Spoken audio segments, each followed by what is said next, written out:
one at Jake's Market, they didn't show a whole bunch of traffic. It was like this little quiet town, not realizing when they were doing that in the morning, how many trucks come down Main Street.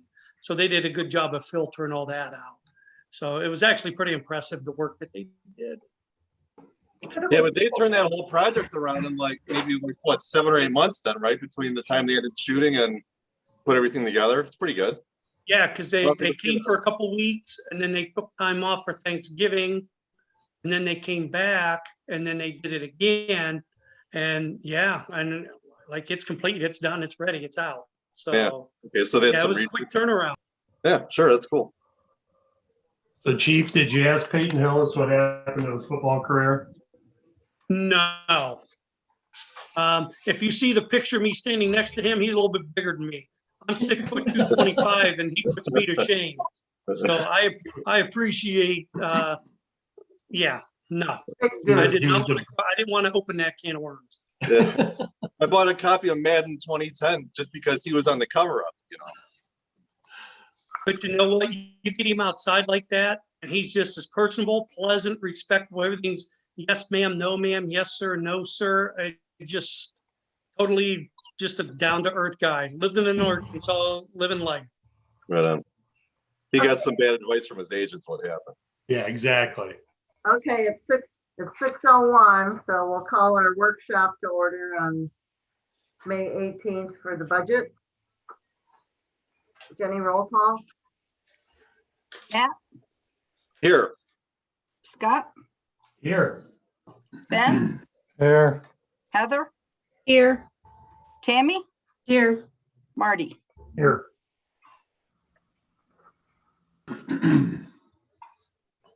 Okay, everybody should have the amended version that Jenny did, and what was amended. If I recall, it was only the one thing under first draft, page 1, down under police operating. It had been 19,970, and she didn't change it. I think it was a correction, wasn't it, Jenny?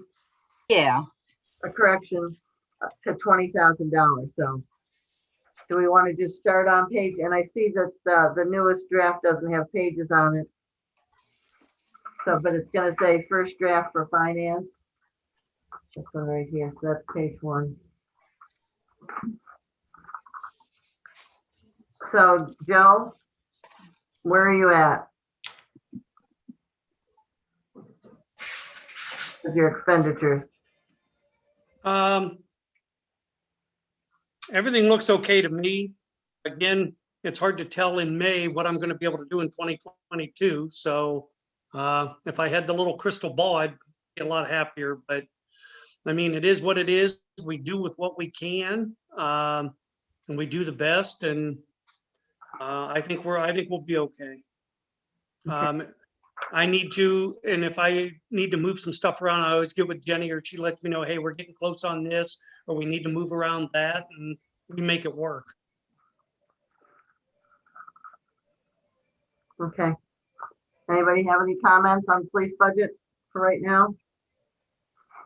My only question is, do we need to worry about losing Garrettsville out of this budget and adjusting it for losing Garrettsville and not knowing if we're going to get part of Garrettsville, you know? I think that would work. I mean, because we'll be submitting this the beginning of July, if I'm correct, Jenny. Yeah. And we'll be doing our last reading in May. I'm sorry, June. in July, correct? Or no, I'm sorry. Tonight's the last reading. So it's going to be done now. We won't find out. Oh, this is second reading. Tonight's second reading. Okay. Thank you. I think. Whether or not we lose Garrettsville, we still have exactly the same fixed cost for next year as I do right now. So I still have a dispatching contract with the fire department. We still have to dispatch 24/7. It wouldn't be a reduction in dispatchers because I only have one on at a time anyway. No reductions to officers because that doesn't affect Garrettsville. So at this point, we need to just move forward. Right, we'll do third reading next month. I apologize for getting my months confused on which reading we were. And we can amend then because we probably should be knowing a little more in June. Well, and also, even if we submit the budget like this, if we know something towards the end of the year, then we'll set the appropriations for that. My concern is you're not gonna take it out, we're gonna have to get money out of somebody else. Right? Because Joe's are what they are.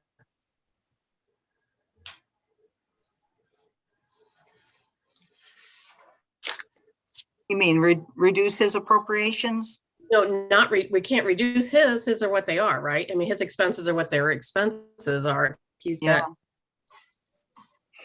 So do we have to make Yeah, up We'll have to, towards the end of the year, $90,000 we'll because have we're to that make it short, work. right? I mean, we're right there on the edge at the end of the day. Mhm. And we'll have to adjust. It's not pleasant, but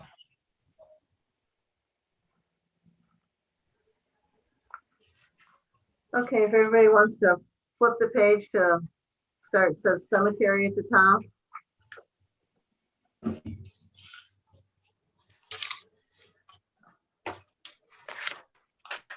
Jenny and I had gone over most of this and we agreed on a lot of things. Mary Ann has pointed out some things that she's probably going to want to address tonight. When we get down to parks, this year we're appropriated for $20,000. Next year, our proposed budget is in wages, is down to 12,000. And I don't think that Mary Ann feels that that's going to be enough at this time because we have the 2 part-time employees. Liz works 32 hours a week. Paul works 24 hours a week. So that would not be enough to cover their wages, even one of their wages for a year. Since we decided that, I know that there had been discussion earlier that take Paul's out of one account and Liz is out of another. And council had said that they wanted whatever department you're working in that day, that's where your wages come. So I don't see where $12,000 would cover the wages. Well, if you look at the actuals for 2019 and 20, and that's what council wants to do is go by actuals. And we use 4,200 and 8,300. So if we're going to go by where they're actually physically working, 12,000 is generous. They're gonna be a lot higher for 2021 for parks, I can tell you that right now. Is how much. Right. If they do all the work this year, then How maybe much- there won't be so much well, next year. All these improvements that are happening in the village are going to have to be maintained. And so not just the parks, but all the buildings and everything, we need to think about how we're going to maintain all of these things. And where budget that's going to come out of, because from what I can tell, that wasn't put into the budget. I don't know. I mean, Right, and I understand this year we're doing a lot of work at the park. Because of risk management was a lot, has a lot to do with that. And in kind on the phase 2 Bookert Park. Those projects are almost done. And I don't know, where are we at in wages so far at the park, Jenny, this year? I don't know. I'd have to look at the appropriation report. Oh, okay. Mary Ann, what kind of number are you thinking for a budget that you'd Okay. like to see? I have never done a budget for all these different things. Okay, so I know if you give 3% raises from 21 to 2022, and we know how many hours people are working, I know how much labor, I can figure out quickly how much labor we'll need without overtime, which is another thing I'll be bringing up is overtime was taken out and I understand money is tight. I'm not asking for, I just want to know what to do. I mean, there's been talk of taking out overtime. Well, if you take out overtime, then all of a sudden the residents won't be getting some of the services that they're used to getting, in a timely manner. Because it seems like, it's all crunched here and then not there, and, like plowing the streets or, stuff like that. I think it was taken out. I think it just got rolled up into one line, because when we tried to budget for a certain amount of overtime, it was never coming in. So it's easier to just track it with monthly reports, but we just rolled it all up into one line. Like streets, it doesn't show anything for overtime, but we put wages at 82,000 when last year they were altogether 71,000. Well, so the There's quite- wages at 82,000 right now pays for what Vern and Dave is making for 40 hours a week. Okay, if you were going to give them a 3% raise, you'd have to add another 2,460 to that for 2022. And I mean, I haven't been here long enough, but from what I understand, that's what normally happens, is a 3% raise if it's warranted, or if it's not, I don't know. I'm just saying. It's going to depend where they're working, I guess. I mean, that's how John and I had originally done the budget, where Dave and Vern were paid out of streets. But I think that's changing now. So some of their wages are going to come from other funds. So we have to add up all those wages of all the different areas to make sure all those people are covered for full-time or part-time, whatever hours they were hired for, or, and then decide from there, how to split it up. And, having not have a history here, I can only go by numbers that have gone there. And from the small time that I've been doing this job, I realized that, when I first started on March 22nd, a lot of stuff was going into streets that should have been split. So now I'm splitting it, 58% to streets, 19% to parks, 10% to cemetery, and 13, I think, to trees, because that's right now where my budget is. That's 58% of my budget is street and 19% is this, right? So like when they're doing repairs for a vehicle they use on all those things, or getting, gas or whatever, we've been splitting it amongst all those things. So this is going to look different because we're recording it different than I think we have in the past, but I wasn't here in the past. All I know is I just saw a lot of streets things come through, and it wasn't all on streets. I mean, I don't think the streets budget should be paying for things like the stairs at the service garage. Yeah, that should have been split up. Right. So, I mean, so it's very hard for me to come up, well, what do I think it should be? It's very hard for me to know what it should be, because not only am I new and don't have the history, but now we're also recording it a little differently than we have in the past. So, and I know that once, from what I think I learned, and Tammy and Jenny tell me, we had that meeting. Once it's appropriated, it's hard to move it from one account to another, right? You cannot move it from one account to another, but you can move it within the fund. Like you can move things around within the park fund or within the street fund. Right. So I'm having a very difficult time trying to figure out how to do this. So Marianne, if you were to calculate based on, let's just go the 40 hours a week, okay? Yeah. So 2,080 for the full-time people, and calculate what Dave's and Vern's, just their wages, don't add the benefits into that price. Right. And then the hours anticipated hours that we would have Liz and Paul working at their wage. So what would that come to by the time we would say add up parks, streets, cemetery, and tree care? And are you adding the 3%? Not at this point. Let's, Okay. and if I missed a line, Jenny, please tell me. Streets, cemetery, park, there's the 4, right? 15. Parks, tree care, village hall, streets, cemetery.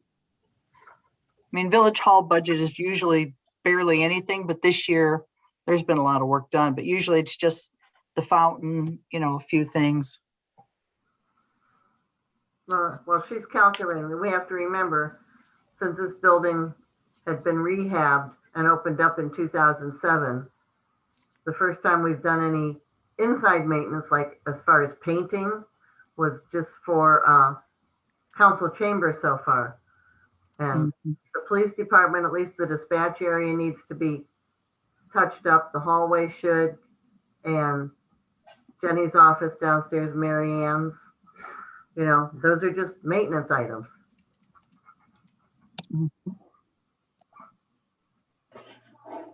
So hold on, I'm almost there.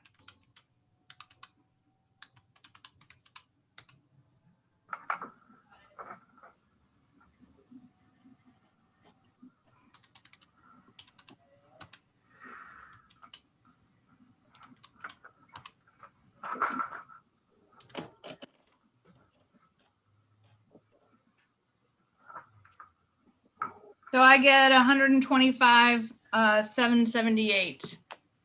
If I didn't miss punch a number. Okay, so then if we take the proposed parks budget of 12,000,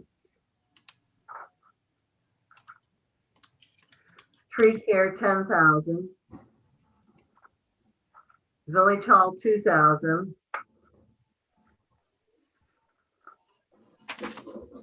Cemetery, 3,000 on that page. I'm sorry, Jenny. The general fund cemetery is 3,000. Oh, okay. Thank you. Streets, we have 82,000. So what am I missing? The other cemetery, Cemetery, we have 5,000. I think that's all of them, isn't it, Jenny? yeah, So we're what's short the- about 10, 11,000. I'm sorry? It sounds like we're short about 11 or 12,000, I think.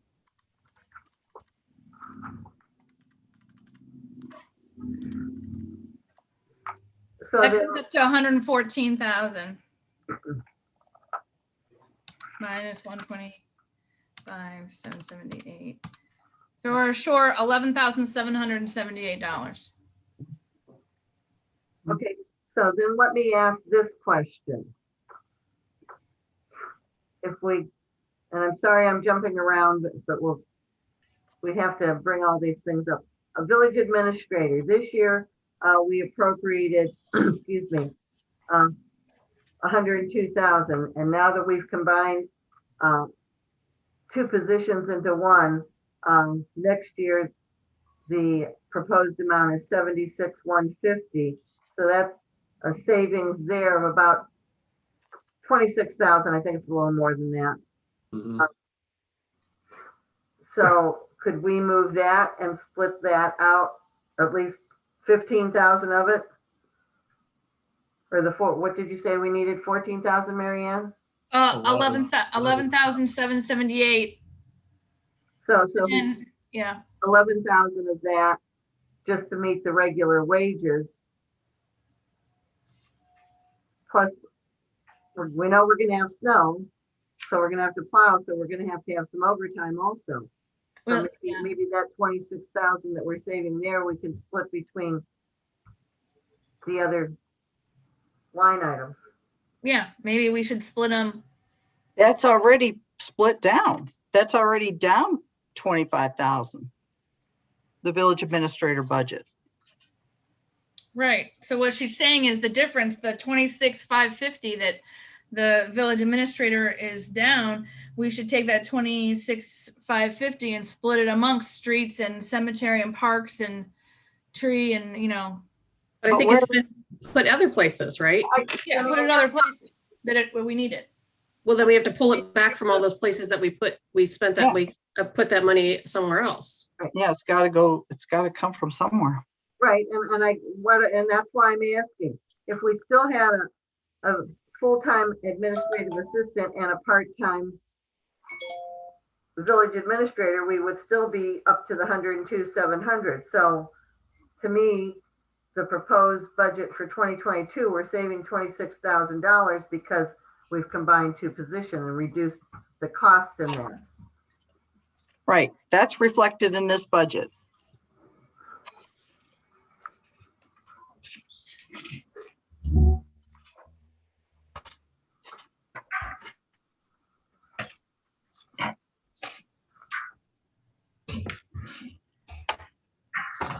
Anybody have any suggestions on how we come up with 12,000.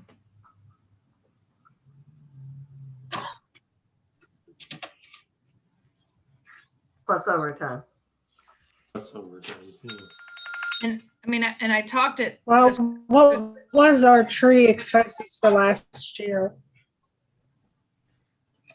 I know some of the What was our budget was leaf bags and then trimming trees and we had to take down this year we have had to take down tree on Elm Street. It's gonna cost the village $900, and things like that.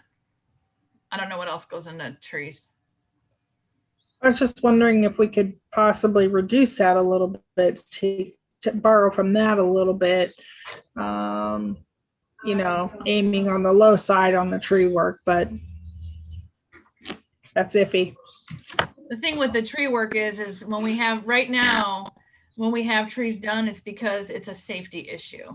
Right. We're not willy-nilly out there just taking a tree down here or adding a tree there. So it's a safety issue.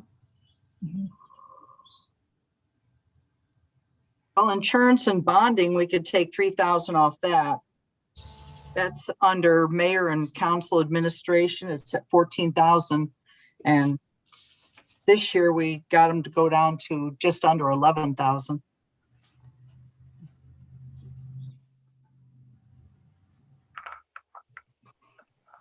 So take that 14 down to 11. Yeah.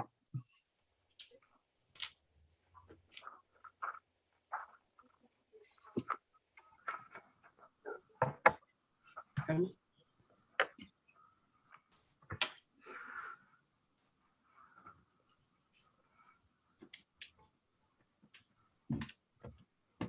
And would we put that in streets or would we? Uh, Has to stay in general fund. Oh, If it stays in general fund, we can come to council and ask for it. Is that correct?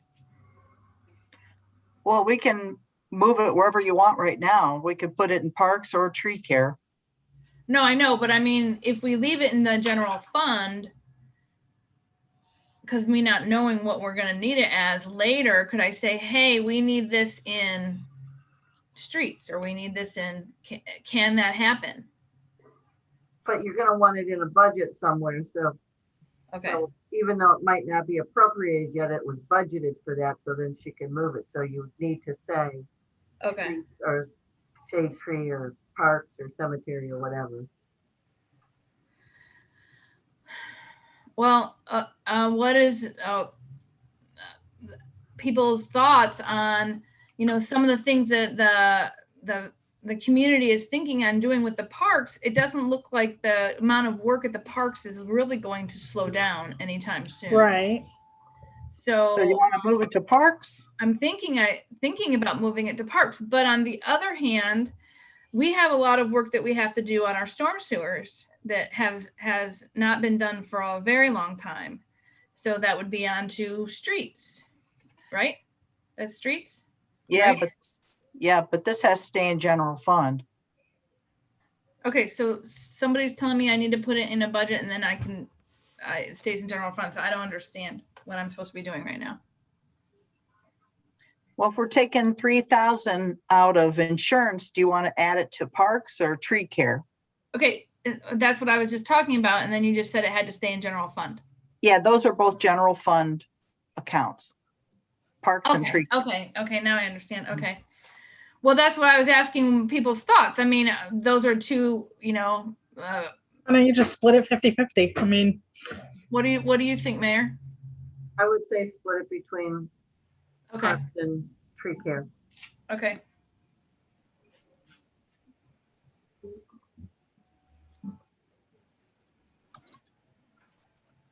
And that still leaves the dilemma of there not being any overtime. Well, we're still $9,000 short, or no, $8,000 short. 8,778. Yeah.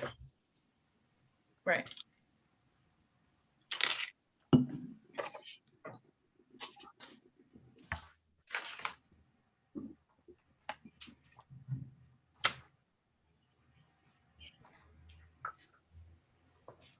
I'm on page 6, which says street expenses. I don't think the paperwork you guys have has numbers, but it is. Okay, I see it.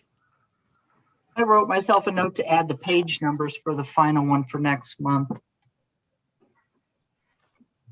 So we have to remember that if it's in streets, and we know that the 82,000 would cover Vern and Dave at their current wages. And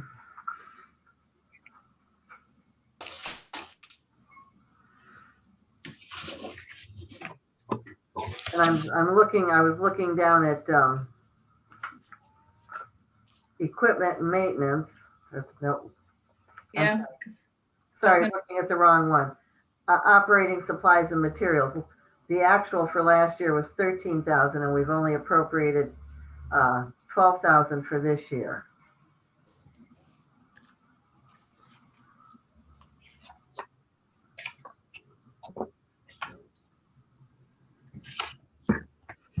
Jenny, last year, when they were doing the requisitions, did they split them out as much as I am, or did a lot of it go to streets? I think a lot went to streets. So the streets might actually go down. Yeah, I think that'll be okay. Because I'm splitting those, I'm putting, when it's something to be split, when they're repairing a piece of equipment that goes on the cemetery or it gets used in the parks or whatever, I'm splitting it out. Right now, the only basis I can do is what proportionately to how the budget is. But so I would expect that part to go down on streets, but it's probably going to go up somewhere else then, probably parks and trees Mhm.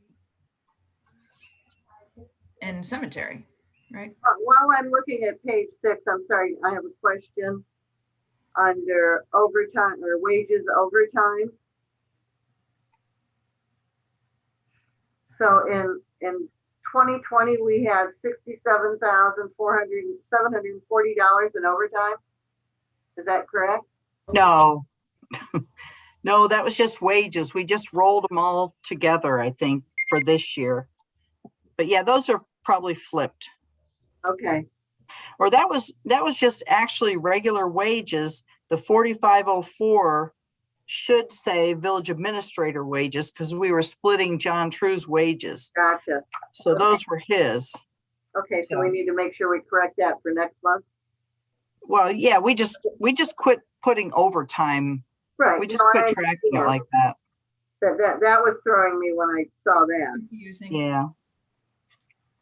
Yeah, I'll fix that too.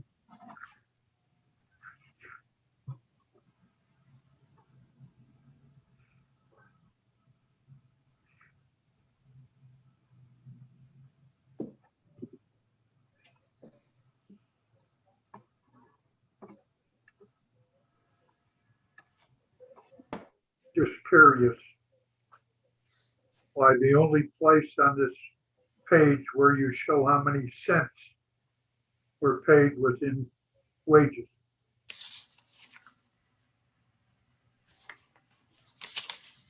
Where are you looking? Right here, $4,481.08. She says that was the actual of what we paid John True on the streets for those 2 years. It's That was rounded the different. Yeah, it just got rounded different. I'm just saying. Every other place on there, no no pennies are shown anywhere. Just, Yeah, you stand every. when I number looked at around it, when I just glanced at it, I thought that was 4 million or something, you know? I'll fix that.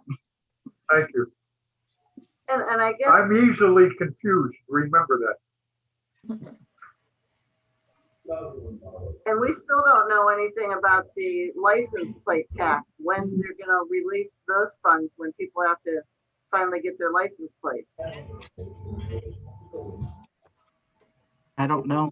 But you know what I'm saying? I mean, because there's a big reduction there from 2019 of $93,000, and because of the COVID, they've extended. I think it's still to July of this year. I mean, I see so many vehicles that have expired plates because they couldn't get in to get their. I guess, can we check with the state and see if they have any idea on when people are gonna have to start getting their license? Do you know anything about that, Joe? Yeah, to my knowledge, once they're done here in July, there's no more extensions that I know of as of right now. The BMVs are open. There's really no reason people can't be getting their license plates. But the last I knew, it was gonna, the last extension was up until the middle of this year. I don't know that there's anything beyond that, Michelle.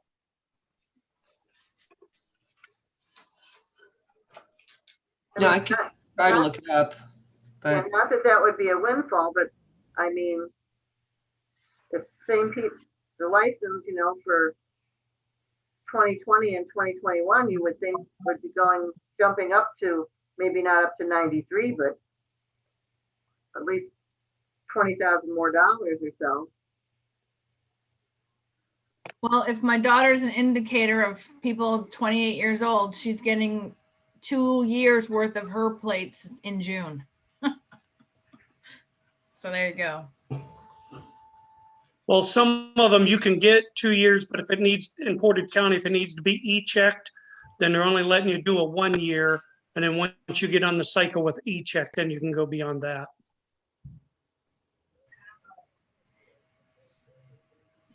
I mean, because right now we're showing in streets a deficit of $4,200 because of, not necessarily all because of license tax, but because of the COVID. I hate to say it, because of COVID. Yeah. Yeah. Hey, I have a quick question on that same section there. What's that gas tax allocated to Matts Road Bridge, and why does that fluctuate so much over the years? What we had done when we got the increase, it's been 3 years ago, Jenny, wasn't it? And they gave us raised the percentage of the gas tax. So we started putting that increased percentage towards Mantua Road Bridge. So hopefully, if we ever got a grant, we had money to help pay towards the match in the bridge. Okay.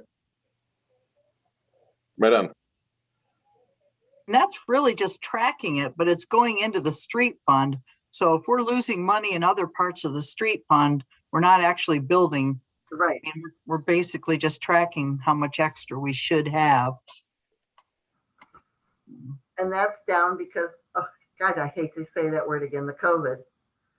But Right. So now, do we anticipate an increase in unemployment compensation? Did we have any claims due to COVID? Because we did like salary continuation or something. No, we didn't lay anybody off.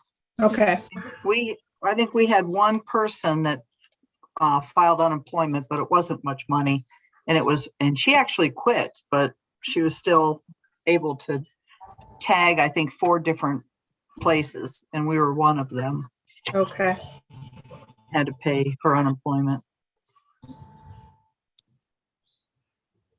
well, let me ask this question, because we're going to be getting almost 200,000. How much is it we're going to get from COVID relief aid that we're supposed to be getting this year? I haven't heard anything definite yet. I thought the original estimate was about 210 for us. But it could change, but yeah, it's significant. We can use it for lost revenue and we can use it for storm sewers. I'm not sure how many other COVID related expenses we need. We don't have water and sewer anymore, so we can't use it for that, but I think we can use it for public safety too.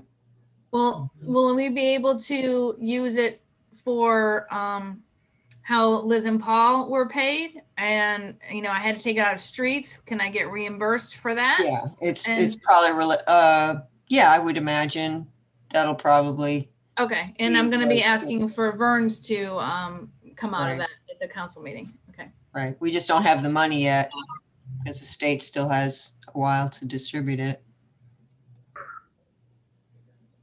I think we know that we have to come up with at least 11,000 more dollars to just meet the general wages.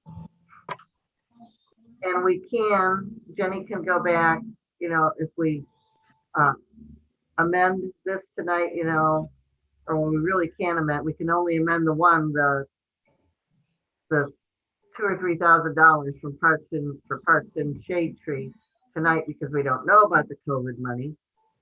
But maybe we'll know more next month. And even if we approve this budget as it is, once we get the COVID money, then we can go back and increase the budget, correct, Jenny? Yeah.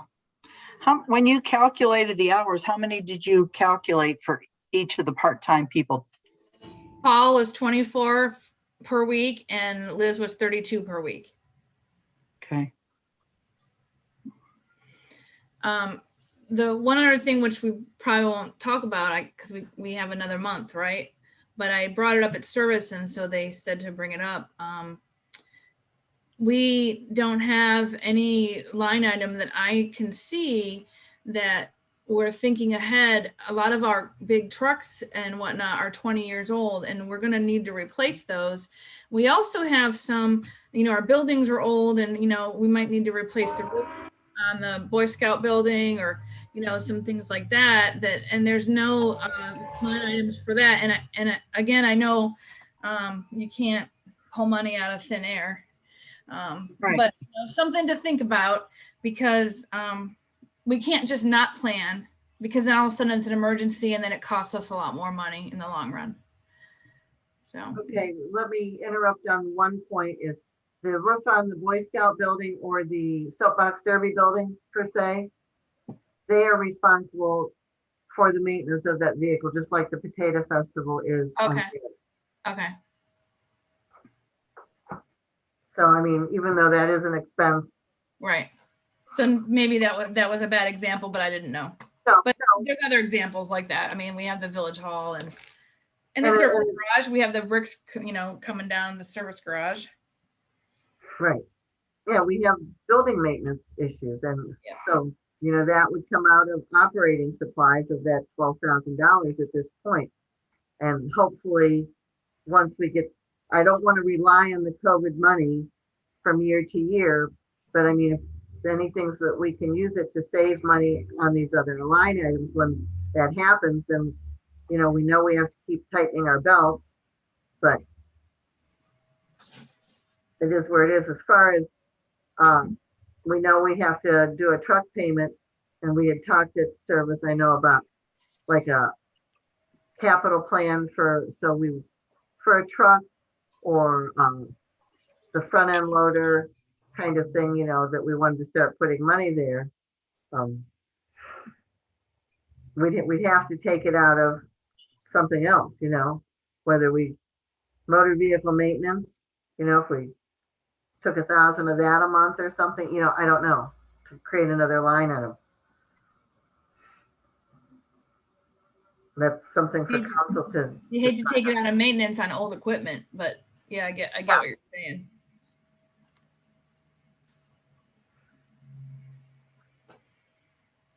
Why is there nothing appropriate under road salt? Road salt comes, excuse me.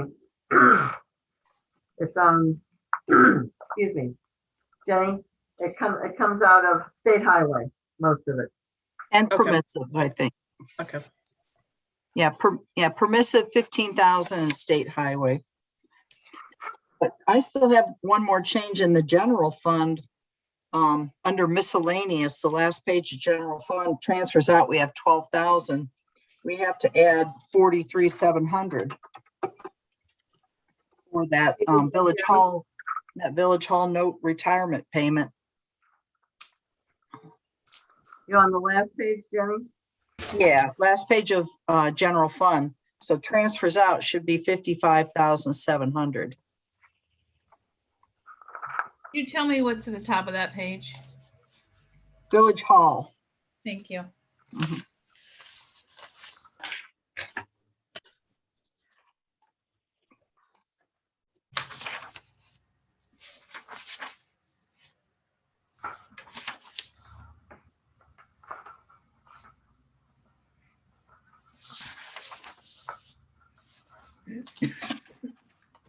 And then could you repeat what you were gonna do? I'm sorry. At the bottom of the page under miscellaneous, Yeah, it says transfers out 12,000. okay. We actually have to transfer out an additional 43,700 to make our village hall loan payment. Okay, That's just from the property taxes. We used to just deposit that amount of the tax money right into the village hall fund, and we can't do it now. So we have to put it in general fund and transfer it out. So okay. transfers out becomes 55,700.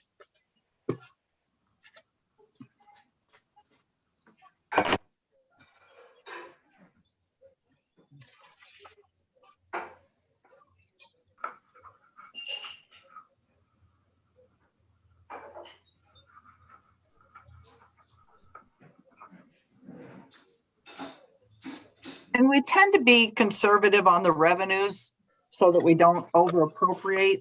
So I think, it always ends up working out. Like we put 52,000 for, on the next page under revenues, we put 52,000 for property tax, and it's probably going to be more than that. I mean, you can't guarantee that everybody's going to pay their taxes like they should, but if they did, we would make about 59,000. And then we had talked about changes in possible changes in the telephone systems or lines. So do we anticipate a reduction in our fees on the telephone budget? That was adding for the. Was it adding? Okay. All right. I was thinking we were going to be removing or getting rid of. I believe that was for the cameras at the lodge. We were looking into something like that, right, Mayor? I think Joe was saying that he's going to renew some contracts later this fall, and he's hoping to save a little bit of money with that. Is that what you mean? Yeah, our AT&T contract is up in November. Yeah. So we'll be negotiating that. Mhm. So there might be a savings there, but we don't really know for sure yet.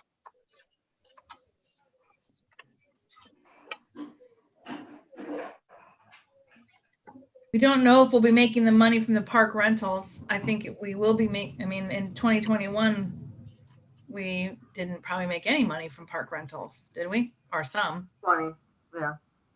Oh, Yeah. 20, sorry, 20. Yeah, 20, we made about $1,500. And that included the deposits that we had to pay back. We made $880.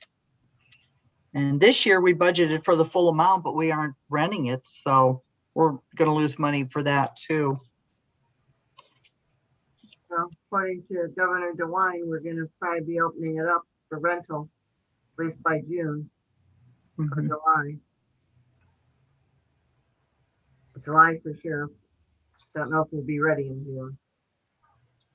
Hey, Chief, on bullets under 2064, is that enough, 500 with the price of bullets going up?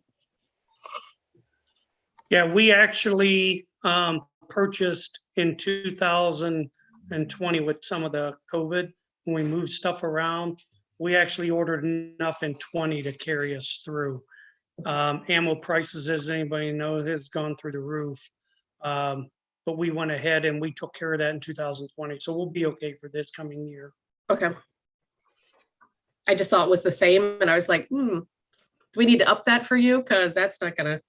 I wouldn't just yet to see where we're at. because we do qualify every year, and it just depends on how we do as far as how much we use. But I think we're going to be okay because we kind of padded a little bit to allow a little bit of extra. Okay, thank you.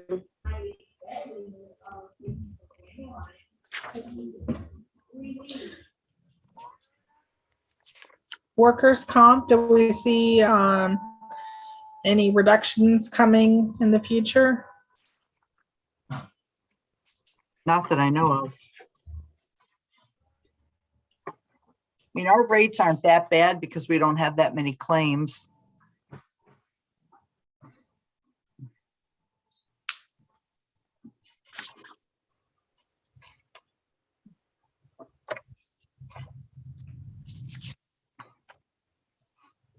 So it's pennies, but what about the electricity at like Village Hall now that Joe put in all the, the lights, the automatic lights and stuff? I mean, I was thinking about that too. This is probably a few $100 here and there, I bet it's even tens of dollars. That's it, right? Yeah. The one I'm looking at here is street lights. We burn through average of 11 grand a year in street lights. Mhm. Yeah, but there's so much vandalism going on. We should probably appropriate more. Yeah. Is there conversation for a different time, but identify areas that need it. Right.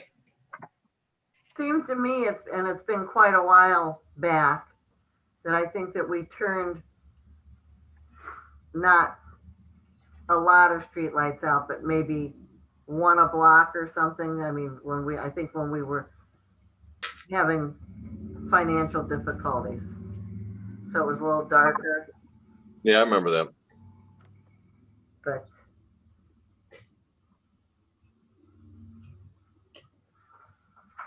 Now, what about insurance? Or how do our insurance rates look? I mean, are we like in the best shape? Have we had very many claims, or should we ask the insurance company what can we do for some reductions? well, that's why we're doing a lot of the risk management things. That's why they were out this year. And so as we score there, that also helps. They turn that over to, I think we use Love Insurance, I think is what it is, isn't it, Jenny? Yeah. And so that has some impact on that, as well as trying not to have any claims for anything. We did have a claim. The hot water tank. Yes. Well, that's minimal though. About that. Yeah, because even our water bill was way out of sight for Village Hall because we have no idea how long the water was running before it made it through the ceiling down to the downstairs.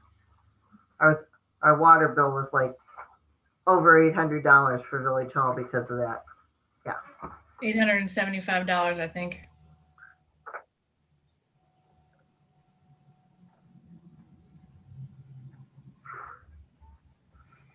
I don't know if we're jumping around, but I have another change on the capital projects 4905.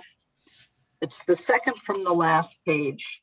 And the top of the page says police capital improvements.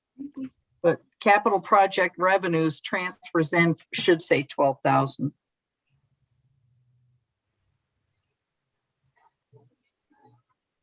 Where are you at, Jenny? It's the page, it says police capital improvements at the top. Yep. And go down to capital projects 4905 revenues. Transfer in is blank and it should say 12,000.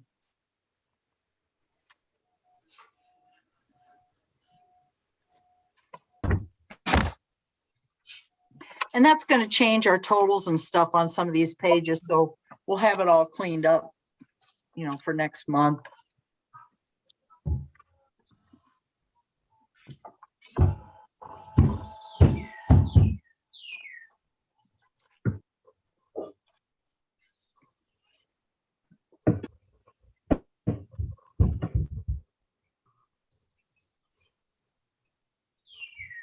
So I don't see at this point where we can increase anything until we know more about where we're going with the COVID. I hate to say let's say in November after we get the COVID money and we see we're tight, I don't want anybody to say, well, now we've got to appropriate more money to this fund when we're all aware now that we're going to be falling short, possibly in some areas.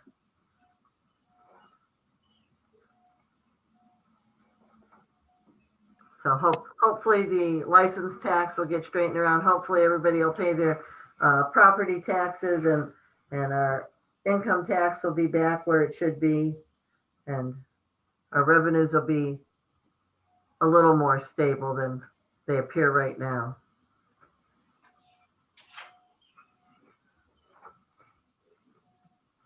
I mean, we're not even sure, I think at this point, what a regular month's water bill is for the village hall because of the being an estimate to start with the first 3 months, and then the next month we had the water break.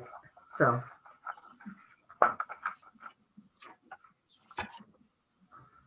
anybody have any other changes that we're going to have to make amendments on for Jenny to tidy this up for next month's reading?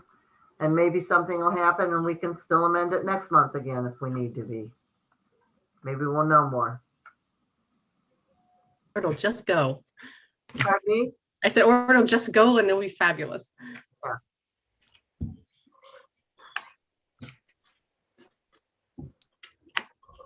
I don't have any changes more. Are there any other questions? No. No. No. Marianne, No, none from me. Jenny, got anything else you caught on there that we're going to have to amend? No. I mean, there's a whole bunch of little things like what you pointed out, like where the numbers are wrong, like 2022 should have been. So there's a lot of cleanup stuff like that. Now, do we have to make an amendment for those to make those? They're mostly just typos, I think. Or just our, make our amendments just for the budget items and you'll tidy the rest of it up. I think that should be fine. Okay. Yeah, we can make the amendments next month when we pass it. Do we want to wait till next month to make the amendments, or should we make amendments tonight during the meeting? What do you prefer, Jenny? I would rather make them at the council meeting tonight so everybody has a good, clean copy for the final reading. Okay. And you have the list? Yeah. Okay. I only have 5 things, so. Right. There weren't many. Yeah, it's the parks and shade tree that we're going to do, and then the $12,000 on the one, and the $12,000 to the 55,700, and not many.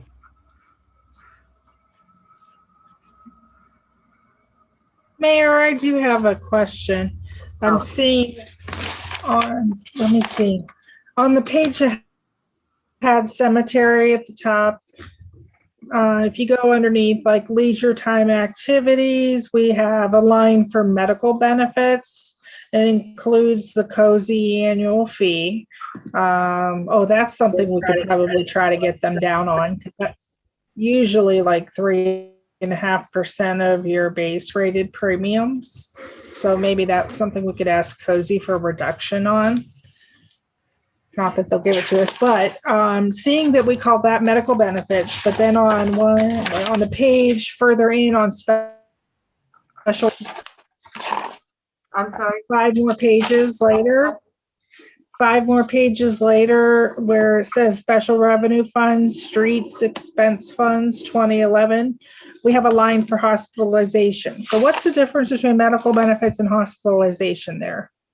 Like, isn't that basically the same thing? Yeah, it's the same. Okay, so we just call it something slightly different. Yeah, we actually There. don't even have medical benefits in parks anymore. Like the only 2 full-time people in the service department are Marianne and Dave. And unless Marianne wants to split Dave's out, but his were coming out of streets and hers were coming out of village administrator budget. Okay. So, I mean, that could be split out. But, you know, I don't know. I think we should leave it where it is, how it has been for a while. We see what's, what what's coming down the road. Yeah.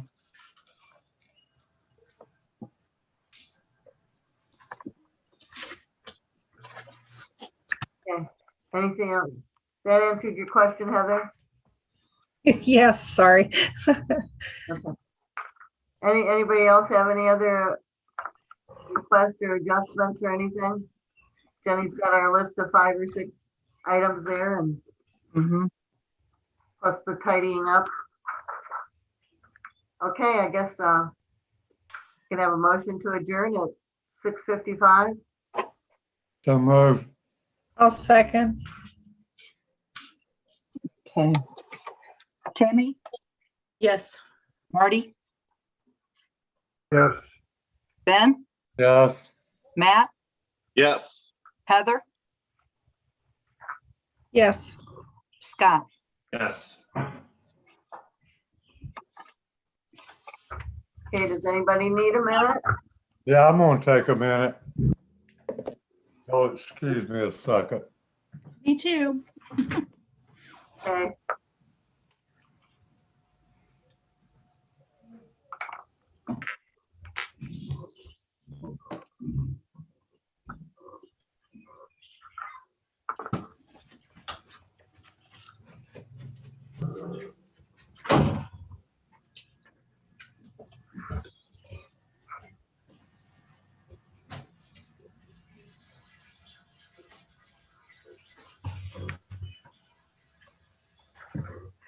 What's going on here? I'm missing legislation.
All right, I am back. Still waiting for Ben. Cool. I just ate a banana. Had to eat a banana, is that what you said? Yeah. Okay. Yeah, we're having steak tonight. I can smell it out in the other room.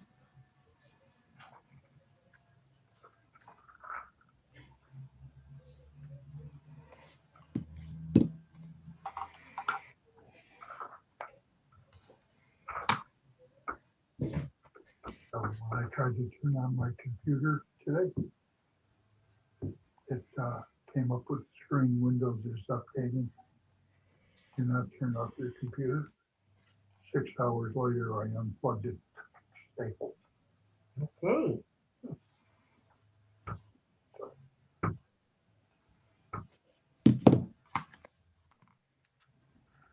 I've seen them take longer than 6 hours.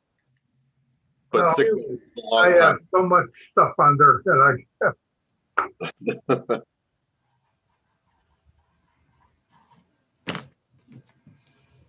Okay, Ben's back. I'd like to call this regular council meeting to order at 6:59. Roll call, please, Jenny.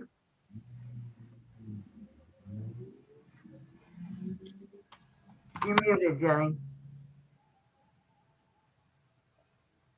Marty, here, Ben, Here.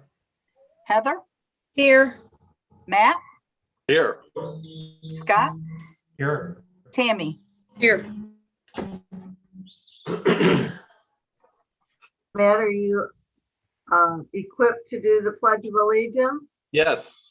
And also we'll do a moment of silence for Olga Kolzar. Scott, you want to lead us? I pledge allegiance to the flag To the flag of the of United the States United States of America, and to the to the republic republic for which for it which it stands, stands, one one nation, nation, under God, indivisible, with liberty, liberty, and justice. for all.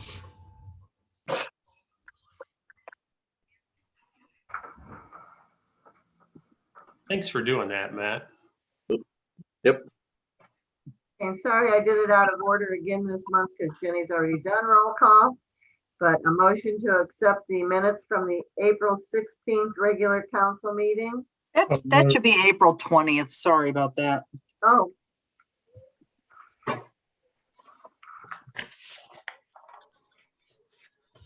The April 20th council meeting minutes. So moved. Second.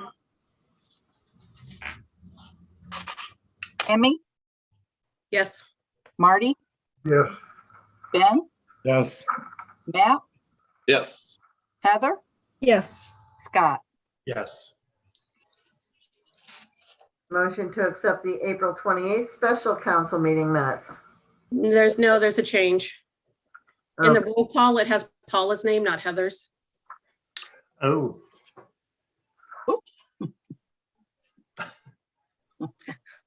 Just a little. Okay. good catch. Take Paula's name off and put Heather's name on. oh, yes. Make that motion.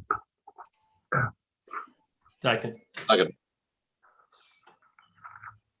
Scott, Yes. Ben, yes, Matt, Yes. Heather, Yes, Marty, Yes, Tammy. Yes. Motion to approve is amended. So moved. second, Second.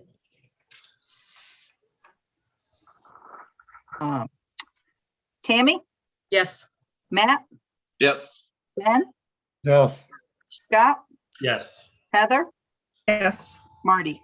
yes, Okay, moving on. Mayor's report. I just have two, hopefully just brief things. We had talked last month about, we had received that letter from ODOT regarding the bridge work for 2022. And I had a phone call with them the other day and I had put out a request that they not close down 44 for 28 days to do the repairs that they were planning. They've reevaluated their proposed fixes. And so they are giving us an option. And the option is to do a 3-day full closure of State Route 44. And here's what they said. We are asking if you could please provide guidance on the best time to perform this work. We understand weekends and Memorial Day to Labor Day are busier times, so we could require this work to be done prior to Memorial Day 2022. It will impact school bus routing, but if the village could accommodate rerouting the buses, weekday closure, or we could stipulate that they close down 44 on a Friday night at 8 p.m. and reopen it at 6 a.m. on Monday morning prior to Memorial Day. So would you rather have 3 days during the week and have the school have to reroute the buses that late in the year, or be inconvenienced for one weekend prior to Memorial Day? Weekend. Weekend. yeah, Okay, Yeah, it'll impact everything during the course of the week. So, right. yeah. I mean, at least at 8 o'clock on Friday night, it's not going to impact the restaurants and those kind of things. It will impact the Saturday business, but at least it's not going to be multiple days, you know what I mean? 28 days. Yeah, You know, and then Monday through It Friday's trucks would, go. it would affect them all anyhow. This way, at least the school buses run. Right. Are you saying before Memorial Day, as in the weekend of Memorial Day, did it end at 6 a.m. Memorial I will Day? clarify that, but I'm thinking he means like at The least a week or two before. Okay, It better be. right. I was gonna say, wait a minute. Yeah, okay, good. And then I don't know if this is an appropriate time for this conversation, but how do we go from a month to 3 days? I'm thinking concrete takes a lot longer than 3 days to set, so. Well, because they've reevaluated what they're going to do. Yeah, Depends on what kind of concrete you're using. MS is set overnight almost. that's Moderate on a set. highway though. Yeah, Class C takes about a month. Well, and what they were talking about was structure, so the frame of that is metal, so maybe they're, gonna be doing a lot of welding and that kind of thing. We'll yeah, get more information from them on exactly what they're doing once we get the legislation that they want us to pass. So, I mean, they're still in the working stages, and since we reached out to them, they're trying to accommodate us, so. yeah, cool. I will let them know. Mayor, I agree, because not only do you have 2 bus runs in the morning, you also have Biomed and Maplewood. Yeah. And, that's half of the routes are down that way. So, yeah, I think that's a good move. Okay, Yeah. I will respond to him the 3-day weekend closure, but not the weekend of Memorial Day. Right. We don't need a motion or anything on that, do we, Michelle? I didn't think so. Okay. And that's really all I have till we get to new business, so moving right along. Mayor, did you want to mention our engagement Saturday afternoon? Oh, yes, on Saturday, if you're available, the chamber, and I guess the DMRC is involved, but the invitation I first received just said the chamber is hosting down in Brock's green space, the old burned out hardware, the hole in the wall, a celebration to welcome they say the 26 new businesses. Not all of those are within the village, but they're in the township, to welcome all those new business owners. And so they would have asked Matt and I to speak and welcome these new businesses. So if everybody is available the 22nd at 2 o'clock, please stop down and support our new businesses. Is that good, Matt? Yes, thank you. Okay. Moving on, citizens, Michelle, anybody out there? I have no messages. Okay. Jenny, financial reports. All the funds appear to be stable. There are no adjustments on the cash summary, but next month we're going to see one for 7,200. We had to void a check that was cut in 2020. So because it's a prior year check, it's going to show up as a fund adjustment instead of just a voided check.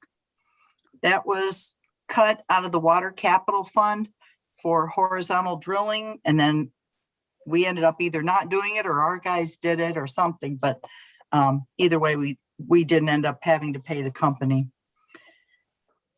Receipts were nicest for the month of April.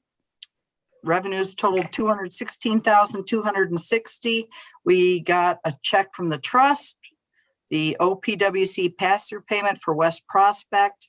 We got our property tax check. All those were pretty healthy, and a good amount of income tax checks too. Payments were also kind of heavy, 140,126 for payroll and operating. We paid CT for West Prospect Street work. We paid for road salt, and we paid our annual insurance bill. So those were all pretty big, large payments that we made in April. Everybody should have gotten the credit card report today. I sent that out right around noon. We had normal charges all month, a couple of things for the Bookert Park. So I'll watch for that check to clear too, for things that we're paying for that. Revenue status, the only one I really pointed out to the finance committee was our zoning revenues are way up. We're doing very well in that, but we're still way under on license tax and permissive taxes. So appropriations, they're looking good overall, but parks and village hall operating budgets are kind of up a little bit. We've done a lot of work. Mary Ann can tell you that. Streets equipment, we've spent 96% of that. Bank reconciliation, there were no adjusting factors. So, and council approved check 46454 through 46504. And that's all I have. Motion to approve the financial reports. So moved. Second. Marty, Yes, Matt,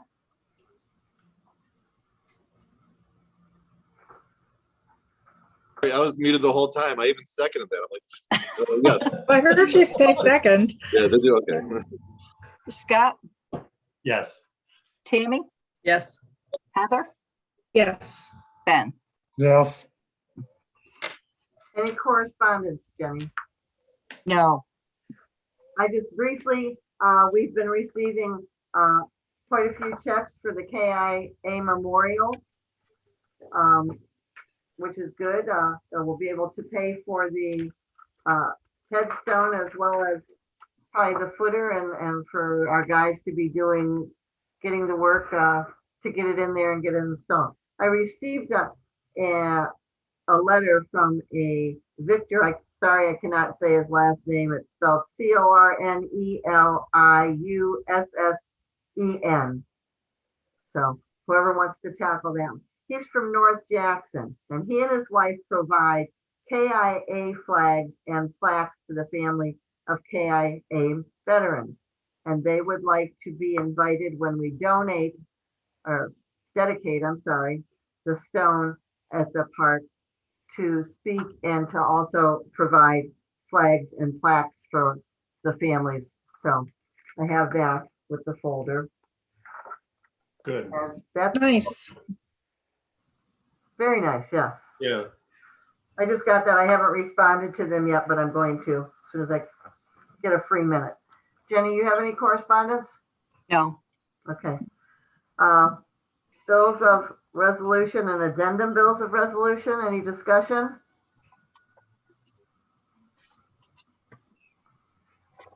Motion to approve. So moved. Second. Scott, Yes. Marty, yes, Ben, Yes. Tammy, Yes. Matt, Yes. Heather. Yes. Okay, moving right along to legislation. Ordinance 2021-20, an ordinance authorizing the mayor and the clerk treasurer to advertise for bids for the residential curbside rubbish and recycling services within the village. This is the third reading. Any discussion? When we first introduced this legislation, we did not have a village administrator, so you'll notice that there's just a blank for their name. I would ask that somebody move to amend this to add Mary Ann Fabian's name as village administrator, since it appears multiple times. And also publication dates. This legislation would be effective the 17th of June. So I'm thinking if we advertise June 21st and 28th, that would be okay for everybody. So moved. I'll Second. second. Marty, yes, Matt, Yes. Tammy, Yes. Scott, Yes. Ben, Yes. Heather. Yes. Michelle, what were the dates you said advertise? June 21st and 28th. Okay.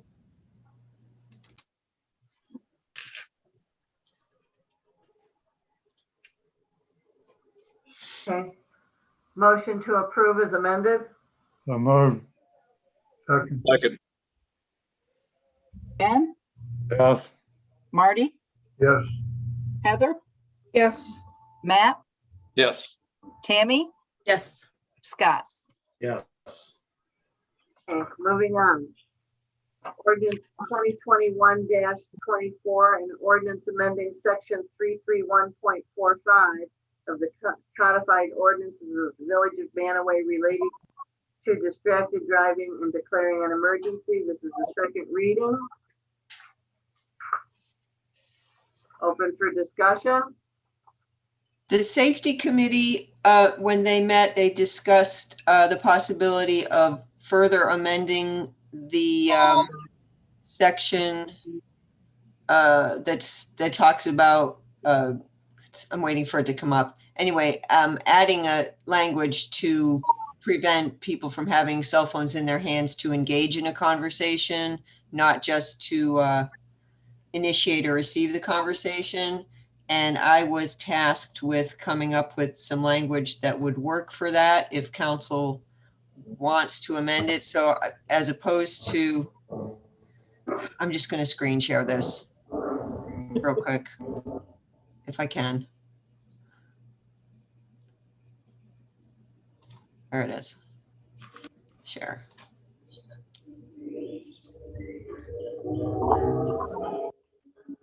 Is it there yet?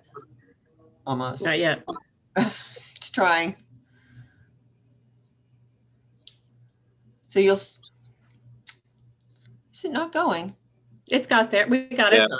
Oh, okay, okay. So the amendment that was made last month was to add the language or initiate or receive a telephone call.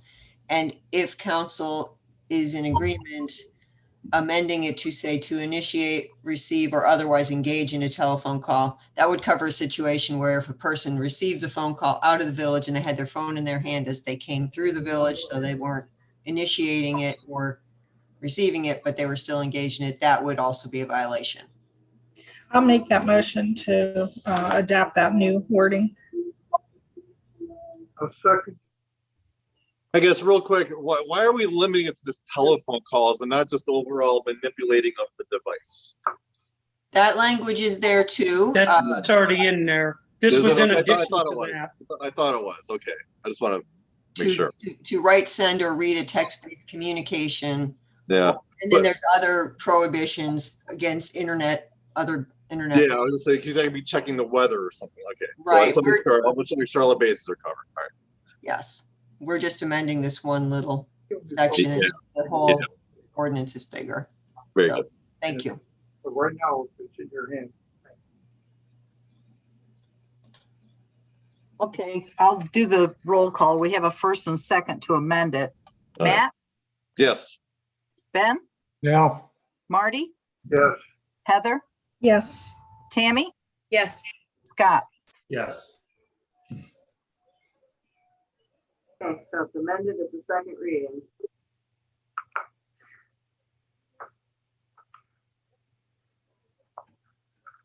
Moving on to ordinance 2021-25, open for discussion.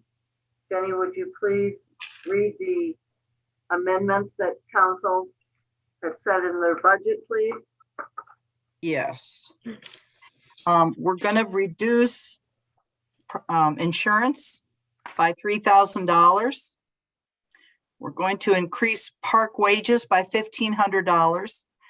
Increase tree care wages by $1,500. Increase transfers out by $43,700. That was all general fund. And then in 4905 capital improvements, transfers in will increase by 12,000. And Do you need a motion? tidy up any of the numbers Yeah. that I'll make that motion. that was Heather and Matt. I'll second. Scott, Yes. Ben, yeah, Heather, Yes. Tammy, Yes. Matt, Yes. Marty. Yes.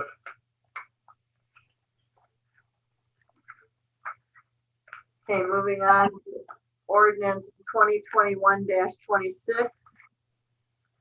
An ordinance amending section 12103, article 12, section 1A of the Village of Mantua codified ordinances concerning the service committee, open for discussion. What this is cleaning up the last bit of, it reads in there that service committee handles water and sewer. Well, since we don't have water and sewer anymore, we gotta take that out.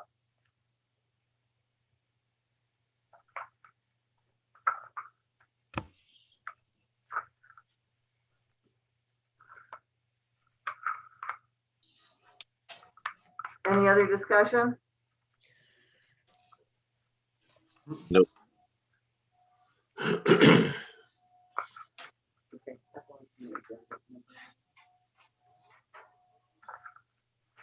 Oops. Sorry.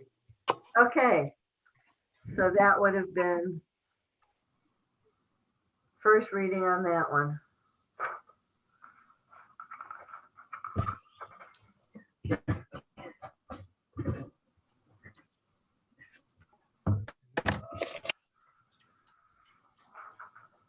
So we can get it out of the way. Marty would like to make a motion to suspend the rules and just get it out of the way. Yes, that's what I would like to do. That's what you were saying to me. I'll second that. Ben, Yes, Scott, Yes. Matt, No, I don't like suspending the rules just to get things out of the way. Tammy, No, Heather, Yes, Yes, Marty. I think we had a quorum to suspend, didn't we? Yeah. Okay. Motion to approve. You need 5. Oh, Yeah, we sorry. didn't have enough. Sorry. Okay, that's what I was asking. Sorry. Sorry. Okay. Moving on to ordinance 2021-27, an ordinance providing for the submission of the electors of the Village of Mantua at the general election on November 2nd, a proposed tax ordinance amending section 173.012 of the Village of Mantua codified ordinances, purpose of tax rate so as to increase the rate of taxation on income to 2%. This is first reading. Open for discussion. I just want to apologize for this one and the next one. I forgot to remove draft for finance committee before I put it in the packets.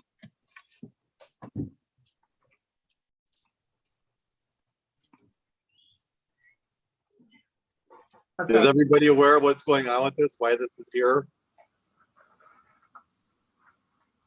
this is for our police budget, correct? yes, well, yes. stay somewhere on here that it's for, please.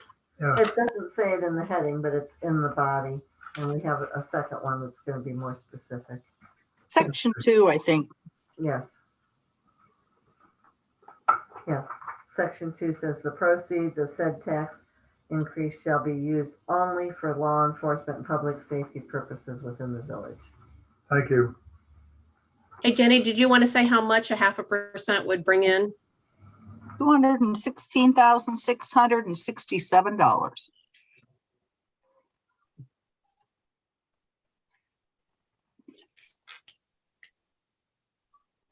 Any further discussion on this tonight? Jenny, We what discussed was this a that- lot in finance. What And was that figure again, Jenny? Just about 217,000. Okay. we discussed this a lot in finance last week and kind of went round and round about, do we need a 0.5% or can we do a 1/4%? You know, is it with today's times, what do we need to put in front of the voters? And the reason this came up, Joe brought this up, was because Garrettsville's contract is up at the end of this year for dispatch. And this would help cover that. This would more than cover what Garrettsville. But Garrettsville, that portion was 90,000, correct, Joe? Yeah, it's around 92,000. So we are coming up with a contingency plan because they received a quote from Portage County for doing their dispatching for a little under $40,000. So it's a significant drop for the general fund, because 75% goes to the general fund, 25% comes back to police capital, but that would be a huge impact on our village. So we were coming up with a contingency plan.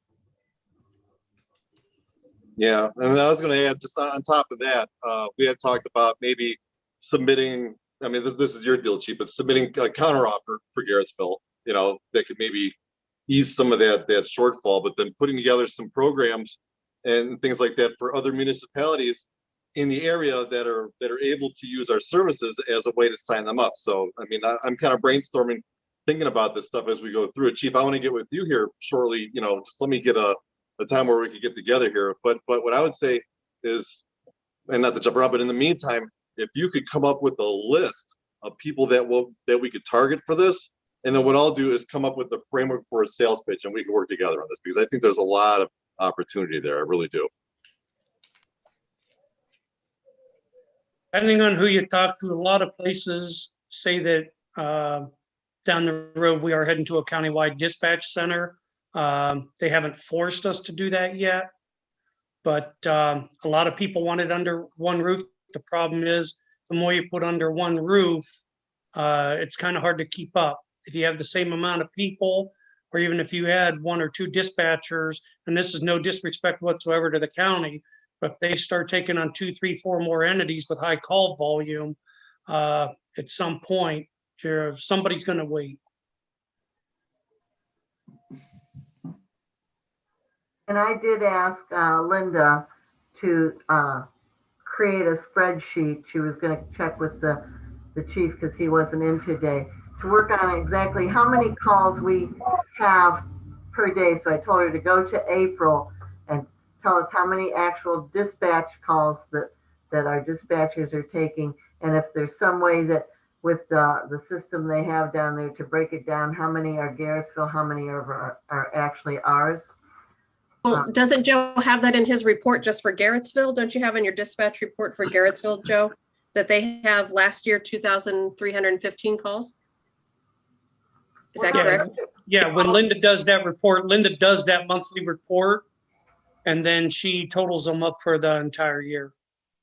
And those are calls for the officer, correct, Joe? Those aren't telephone calls where they're actually picking up the telephone. Yeah, we take that out of the CAD system. So that's like calls for service, whether it's traffic stops, disabled motors, whatever the nature of the call is. But that doesn't count for actual incoming telephone calls either. Those are radio calls, Tammy, is, you know. Okay, okay. When they're calling over the radio. Yeah, it's what we call calls for service. Right, that's why I didn't know if that was the number. Or... Right, when it's dispatch communicating with an officer. And also, if you guys have time, you might want to go to Garrettsville's Facebook page and watch their council meeting that was on the other night to get your take on how you feel they're leaning in this discussion. Chief and I watched it the other day, so. You think they're leaning away? I did. But the comment was made that while the $36,000 that they'd be paying for 1 year, what is it going to be in year 2 or for a 2 or 3 year? Kind of like, I'm thinking the way that Tom made this statement was, is it kind of like Spectrum when you get a promotional price for the first year and then they hit you with the real price the second year? Man, just make my blood boil. Well, that's what he said. Yeah. I'm ad-libbing, but that's basically what he said. Yeah, I hate when Spectrum does that, but if they're leaning one way, we could give them a compelling reason with another. Maybe we could counter with like a freeze on their rate for a few years. Yeah.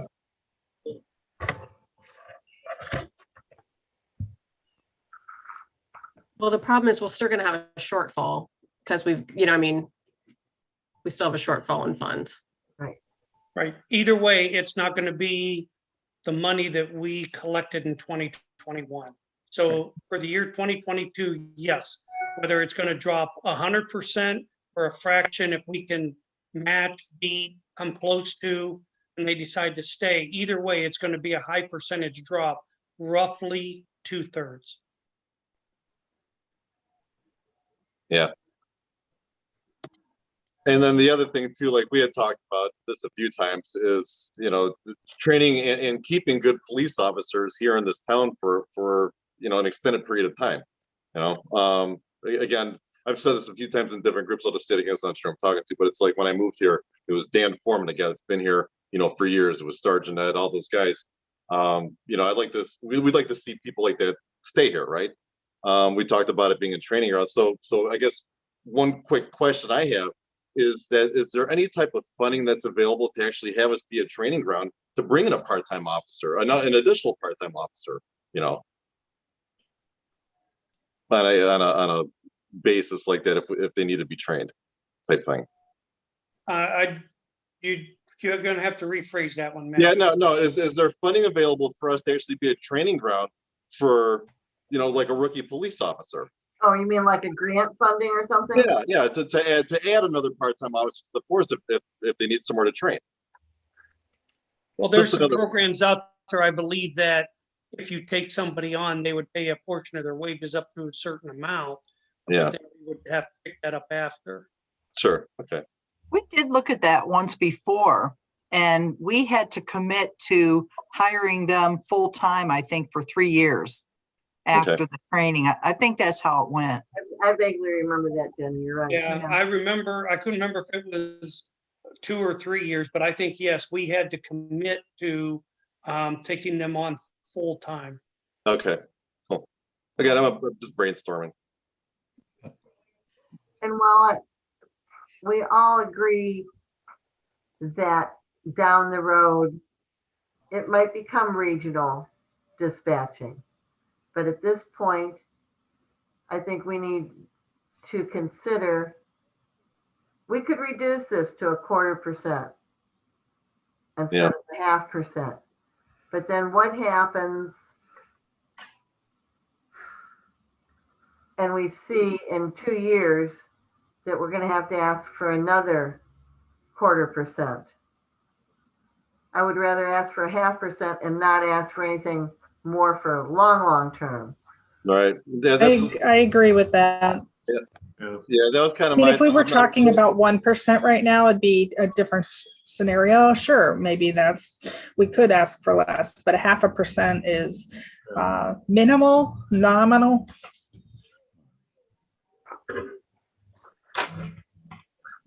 Yeah, I'm not Sorry, a really man. fan of making a tax increase as a way to make up for a budget shortfall, but I recognize this is a public safety issue. And the last time there was a tax increase was, 40 years ago, and stuff is more expensive now than it was 40 years ago. So I recognize that, but I don't, like you're saying, I hate to not have enough and come back and set this precedent of every time we need money, we're going to squeeze the residents for tax money, Well, the thing about it is, it's not 0.5%, Heather. It's the ordinance says 2%. Right. Part of it goes The to increase of 0.5%. Yeah. or- Right. But yeah, that's what. But the ordinance is saying 2%. Right. Okay. What the ordinance is saying is raising it from 1.5% to 2%, not an additional 2%. Right.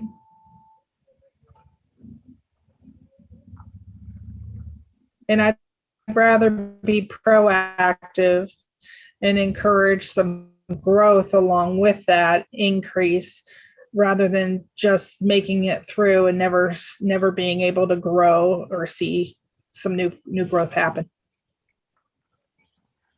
So I guess I'm going to ask this question. Would someone like to make a motion to change the heading of this for clarification purposes to increase it from 1.5% to a 2%, making it a 0.5% increase? however Michelle would want to word that. So there will be no miscommunication on making it sound like it's an additional 2%. I'll make that motion. It can be worded a little better. Yeah, you better do that. I'll second.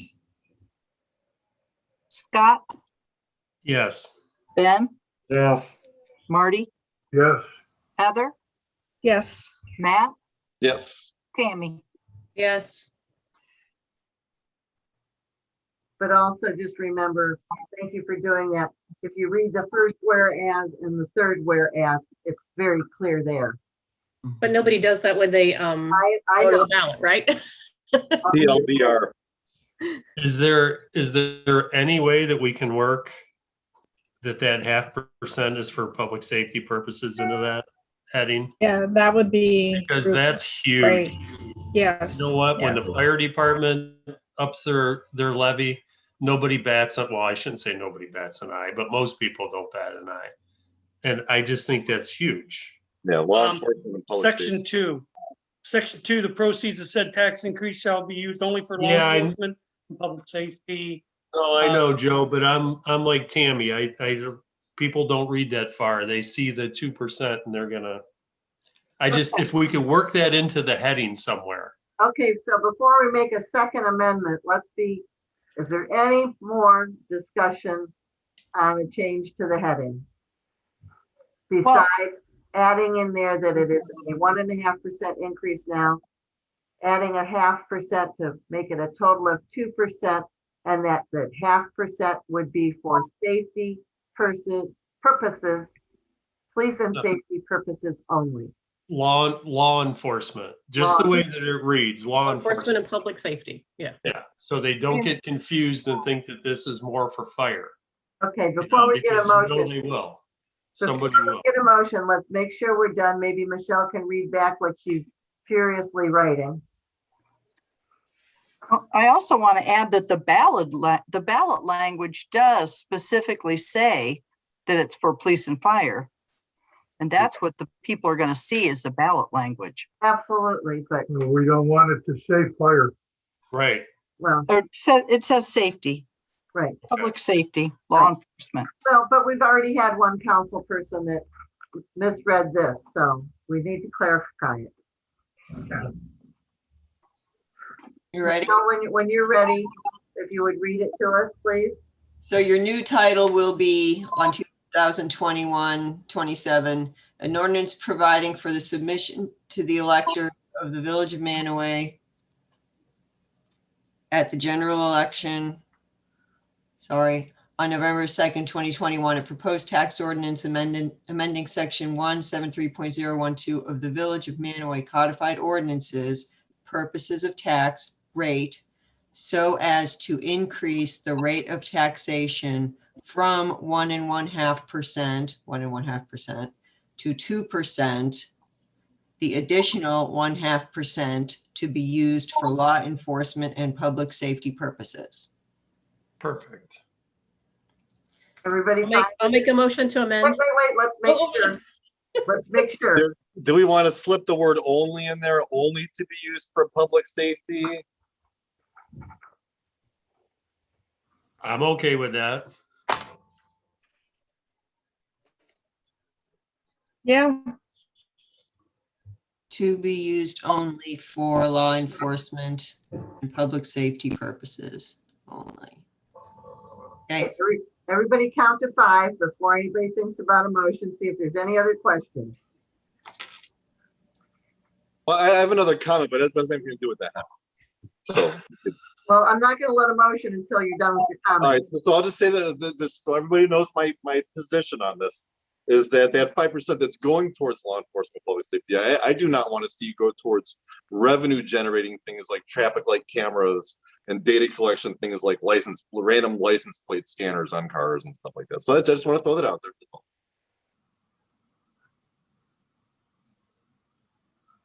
What did he say? But I don't want to see the money get used for something like a red light camera. So revenue generating Right. type of, like I go to Solon and the cop cars have license plate scanners, and they're like, these things pick up every single number everywhere. It's just a system that doesn't work. So I just want to throw that out there. That's all. Okay. I agree, Matt. Not that we would. I do don't that. want that in Not the- that we would do that. I'm- Right. I want Yeah, we're, to be controlled by council if Joe tries to spend it for that. Yeah. Well, as with anything, usually you guys know before I'm doing any kind of a project, it's safety, which then goes to finance, which then goes to council anyway. Yeah, sure. yeah. Right, and I wouldn't want to say that, what if we went down, 5 years down the road, that made sense to do those kind of things. At that time, you can amend the legislation in place. So, Okay. Any other discussion before I ask for a motion? Going once, going twice. So Motion- moved. Second. I guess Ben made the first motion on it.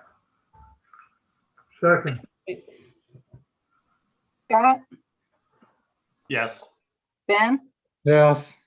Marty, yes, Heather, Yes. Matt, Yes. Tammy. yes, Okay. So Thanks, Michelle.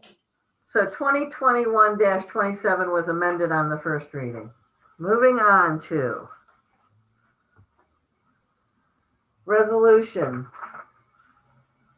2021-28, a resolution requesting and authorizing the Portage County Board of Elections to place upon the Village of Manaway ballot for the general election of November 2nd, 2021, the question of whether ordinance 2021-27, increasing the Village of Manaway income tax to 2%, shall be approved in accordance with the Ohio Revised Code section 1718.04.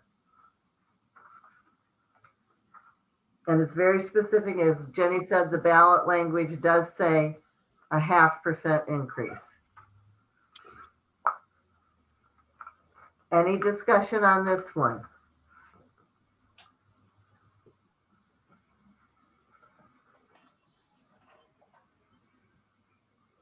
Okay, moving on. This is first reading on this one.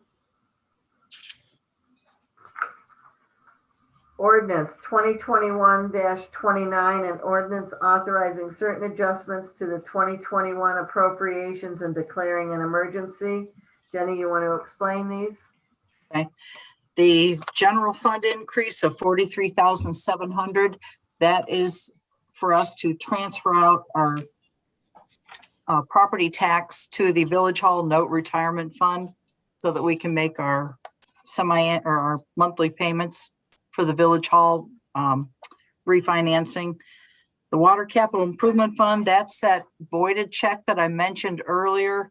That $7,200 that we voided went back into the Water Capital Fund.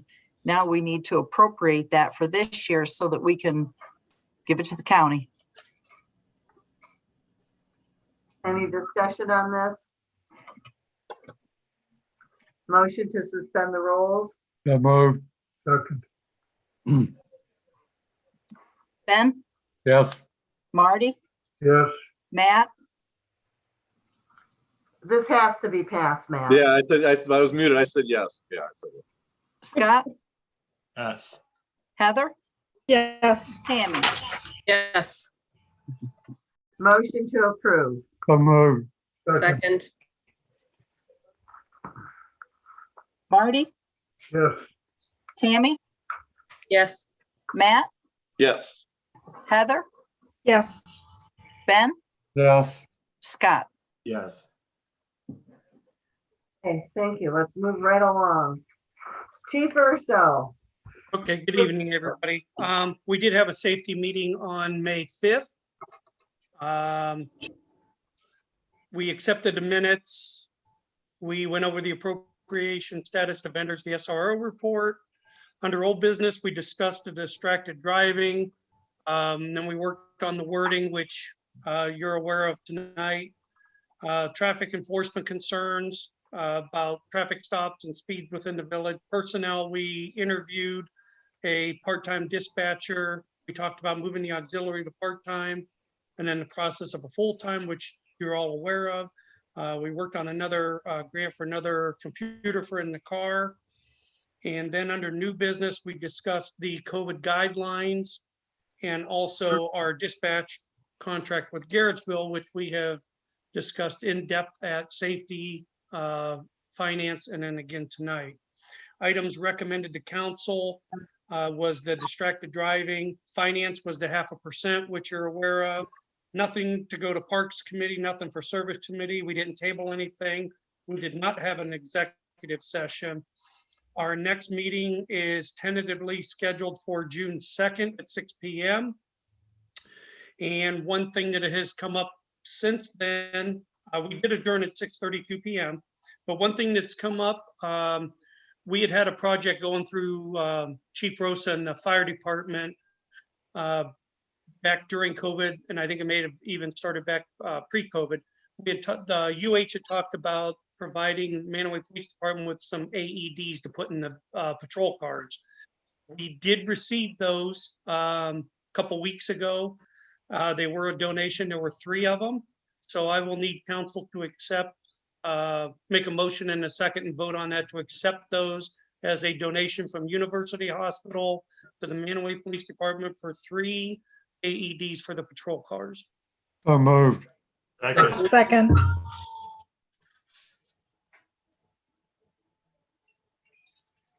Ben, Yes. Matt, Yes. Marty, Yes, Scott, Yes. Tammy, Yes. Heather. Yes. Okay, thank you. And our next meeting, like I said, is scheduled for June 2nd at 6 p.m. It looks like Governor DeWine is going to open things up. So tentatively right now, if everything proceeds as normal, I'm planning on trying to have an in-person safety meeting at Village Hall at 6 p.m. on Wednesday, June 2nd. We will know more right after that day before. We'll see what happens between now and then, but I really don't see a reason we can't meet in person. It's a small committee number. We can still socially distance if you want to, and we have a big enough space. So as much as I like Zooming, I think it's time we start getting back because that's what the governor's trying to do. So other than that, that's all that I have, Mayor. Thank you. Moving right along, Village Administrator, Mary Ann Fabian. Okay, excuse me. So I'm going to be emailing you all my reports. I could not finish it today. I just got back from out of town last night. I was gone for a little over a week. So, but I do want to say that Booker Park is for the work on it is done. I still have something to do for risk management for the pavilion, waiting on something coming from West Virginia. But if you get down there, it's beautiful. The crew did a really good job on it. And people were playing on it within, I don't know, less than 10 minutes once we opened it. The grass is now planted. The wall looks like it's completed. I have to go over there and make sure it's good, for the time capsule. So I'll email you a more complete list, but there was a couple things I wanted to say. One of them is Vern brought up, and I brought it up with service, that when he was off for mandatory quarantine, we took it out of his sick time because of COVID had been expired for the funds. And he felt that was not right because the part-time people, it did not, don't have sick time, and they were paid, he didn't want to lose those hours of sick time. And I have to agree with him. So I would like to get approval to reinstate his 40 hours of sick time, take it out of streets for now, and then when we get the COVID money in, redistribute that money from the COVID money. But I do feel that Vern had a point. I'll make a motion. Absolutely. I'll second that. Matt, Yes. Marty, Yes, Scott, Yes. Tammy, Yes. Heather, Yes. Ben. Yes, Thank you, everybody. And Marianne, the park does look great. We were down there last night. And Paige was tickled pink. So, Thank you. And I mean, like I said, they've been working on the cemetery. Cemetery is looking great. West Prospect Street, if you've looked at West Prospect, that's looking great. I mean, there's a lot of great things going on. We have our Spruce Up Day on this coming Thursday. We are actually providing mulch to the students, and unfortunately, we might have a few less students than in the past because that school's having a lockdown that morning or something, practice. So it disrupts it, so they can't come until 10:30, and I guess that kicks some of the people out that wanted to do it. But it should be, there's a lot of things, great things going on in the village, so. well, I got something to say about West Prospect. I'll be glad when they get it done. Yes, There's we're almost some done. time, they're not running over time frame yet. So. They are paving tomorrow, Ben. Linda, when they do something out there, I know what they're doing. Because I can see it. Well, thank you. The other thing is we've been very busy with funerals and Jenny had mentioned the zoning revenues were up. Well, when the zoning revenues are up, I'm a lot busier, just so you know.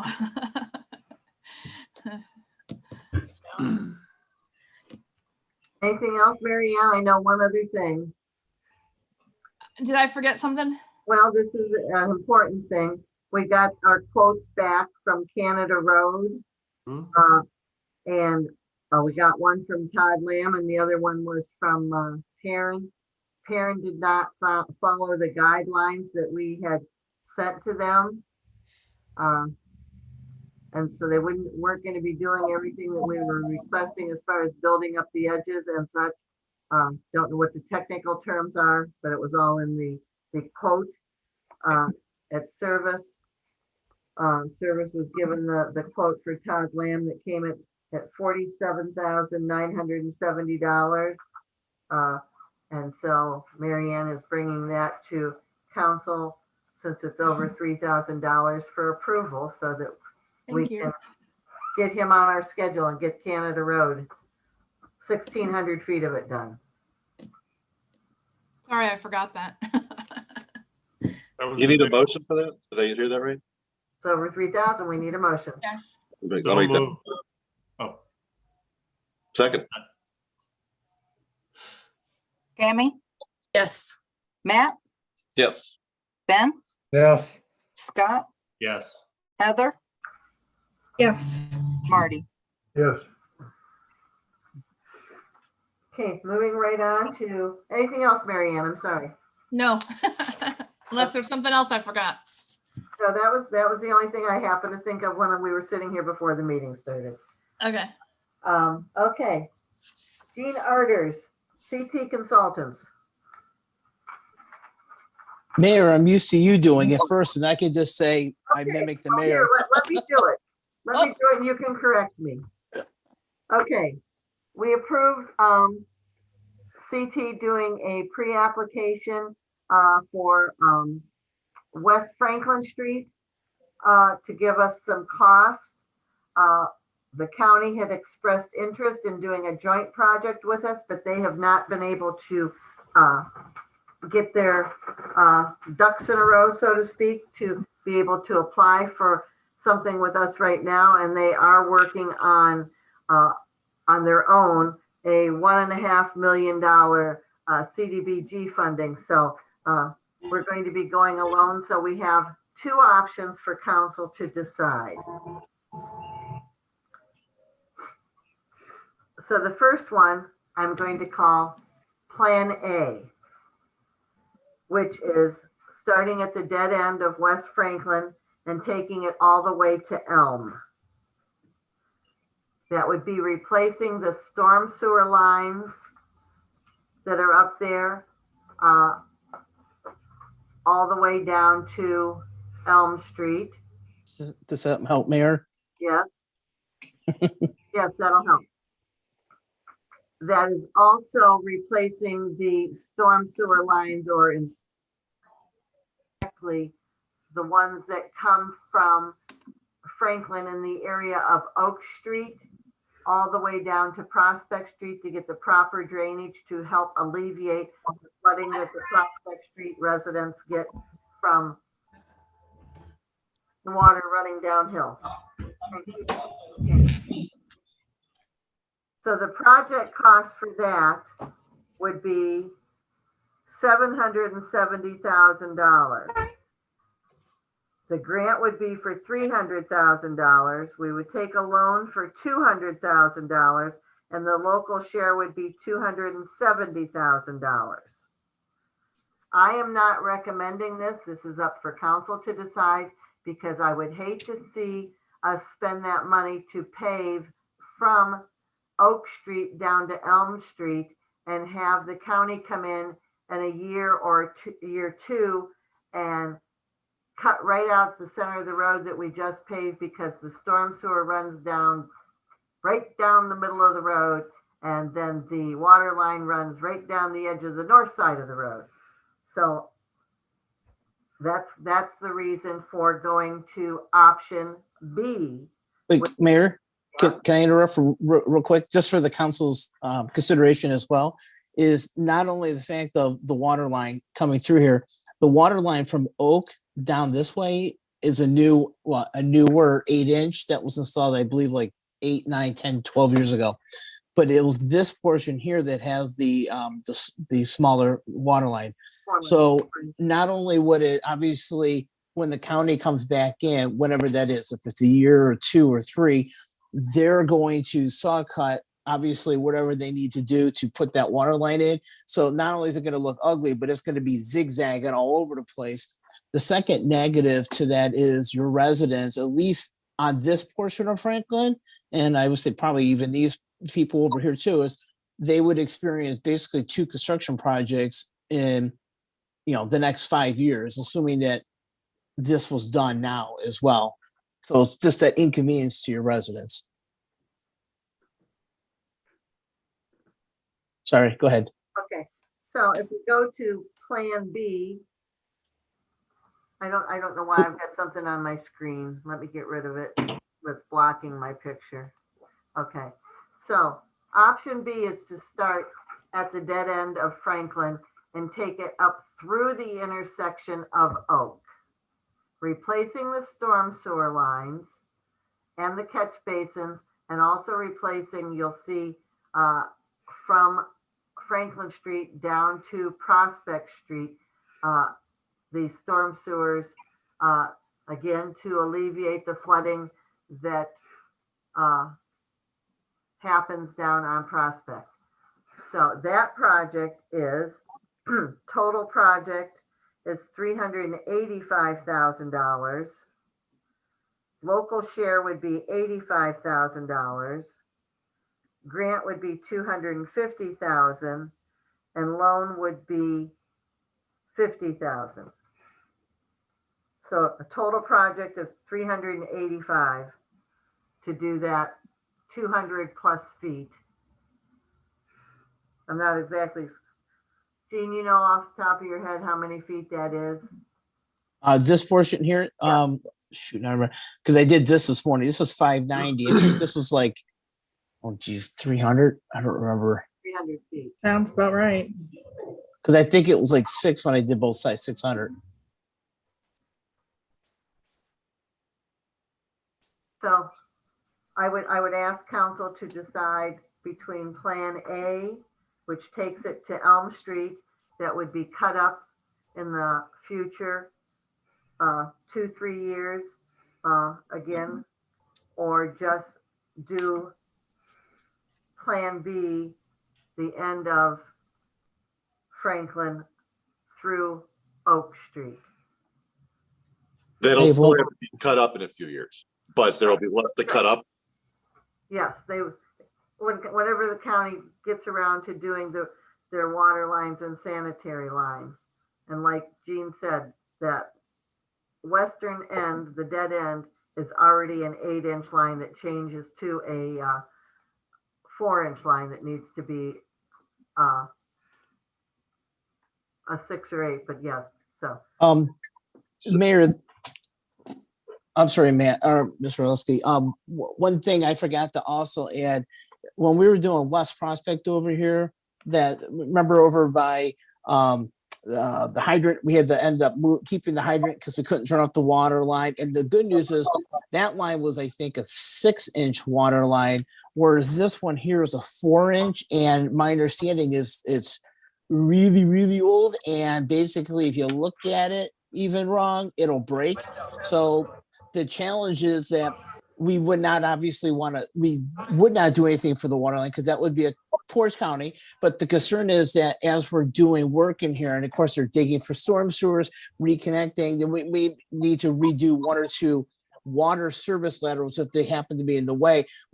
Any disturbance in there just opens up that possibility of water main breaks. And if that occurs, not to put the fear of God in you, but it's like it could snowball, right? That would be on your ticket today for this project, whereas the county obviously is not going to do anything because they're not going to do it until whatever that is, a year or 2 or 3 down the road.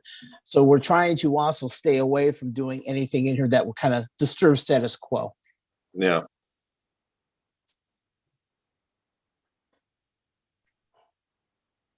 So Okay, basically, if I just understand it right, Plan B, that west end of Franklin right there that goes up to the dead end won't have to be dug up. The only digging up in the future is from Franklin or from Oak to Elm because Mhm. that's the old 4-inch line. Everything else Yes. west of that is going to be kosher moving forward because it's new or already of proper size. Yes, and if I could zoom in here real quick, and I know I did these sketches because I thought this would be a little helpful. So you Yeah. guys at least, I mean, it's not engineering. I just, using Google and stuff, but the intent here is this part of the asphalt right here would be removed because for the most part, I'm going to call that not even an asphalt road anymore. I'm going to call it a gravel road. Yeah. But this little portion here, which is still, I'm going to call it good or better, we would do what we did on Prospect, which is just do a mill in that little bit. But that's because the water line actually stops and it does this transition right here between the 8 and the 4. If I flip back over to here to, this is the Plan A, you'll notice when we get down here to Elm, I believe right around this vicinity of Elm and north is newer. And from around somewhere in this vicinity and south is newer. And you'll notice stopped it here. I didn't go through and do this intersection. The reason for that is that 4-inch, even though it's not shown here, that 4-inch continues this way off the sheet. So if we were to sit there and do all this, I don't know, again, what Portage County was going to be doing, meaning, I'm trying to not sit there and do an entire intersection because that's where they're going to make all these ties between all these other water lines. So that whole intersection would just literally get pulled back out, even though it was brand new. Yeah.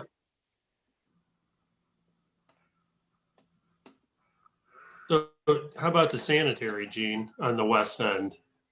So the sanitary in general on Franklin does need rehabilitation. Notice I said rehabilitation, not replacement.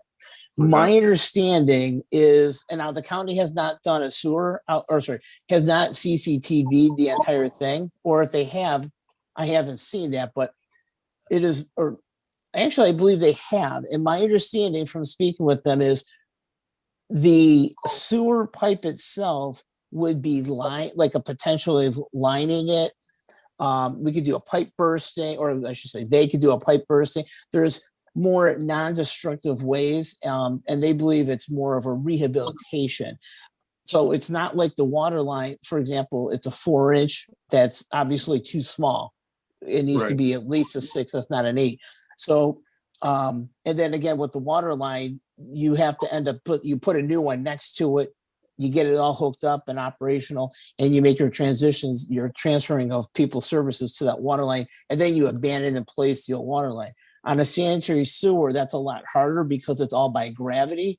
And therefore, again, it's in the best interest long-term, a little bit more expensive, but to rehabilitate it. What that means basically is, in the perfect world, they should not need to do any above grade like they should not need to be tearing out the road, the curbs, the sidewalks that we're doing. There may be an exception to something for some odd reason, but the intent right now that the county's looking at is not to replace it by conventional digging and replacing. It'd be like when they did the sanitary line that went through Compass's parking lot where we. Right. Underground drill, Correct. what do you call it? Thank you, Mayor. Yep. I've seen that in action. I've seen them reline those pipes in that. It's pretty wild. That's cool. Okay, so option A, which is do Elm and not do the water and sewer. Or option B, which is do the storm sewer and I vote B. B. B. and I don't know why Marty and I just lost ourselves. You've actually been off for the last 5 minutes. Oh. There you go. Okay, So do you need a motion for B?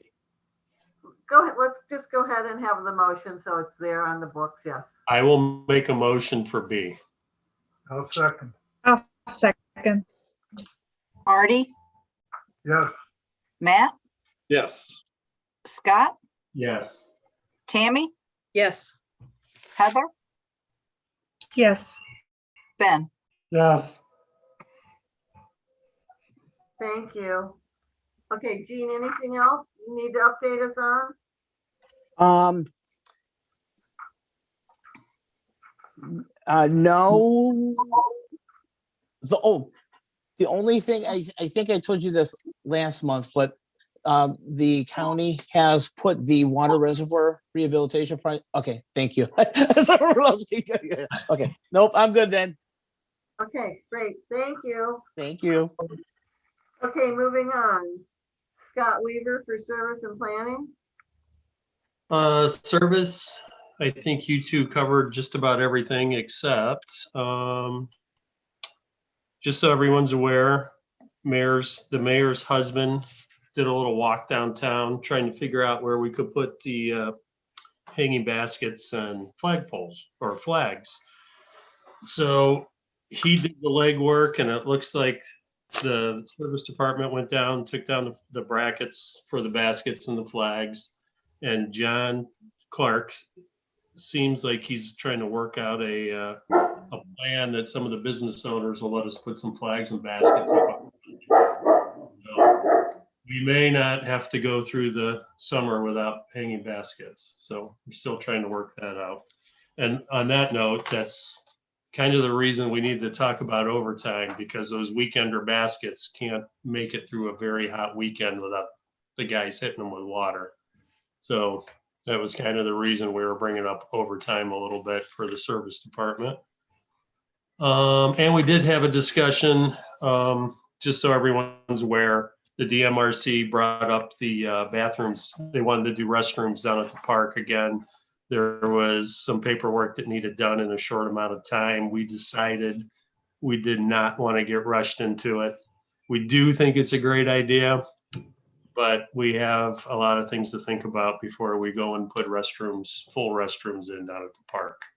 Like not just maintenance, but vandalism and how we take care of them. So just in case anybody hears anything about that, we didn't just vote it down. We had some lengthy discussion about it. So it's still on our radar, just not right now. Planning. Oh, and we also talked about the crack ceiling. I don't know if, well, we all discussed that. We discussed that at council. So at planning, we had a lengthy discussion about chickens in the village. So, I know where there's some chickens in the village. yeah. Don't tell us.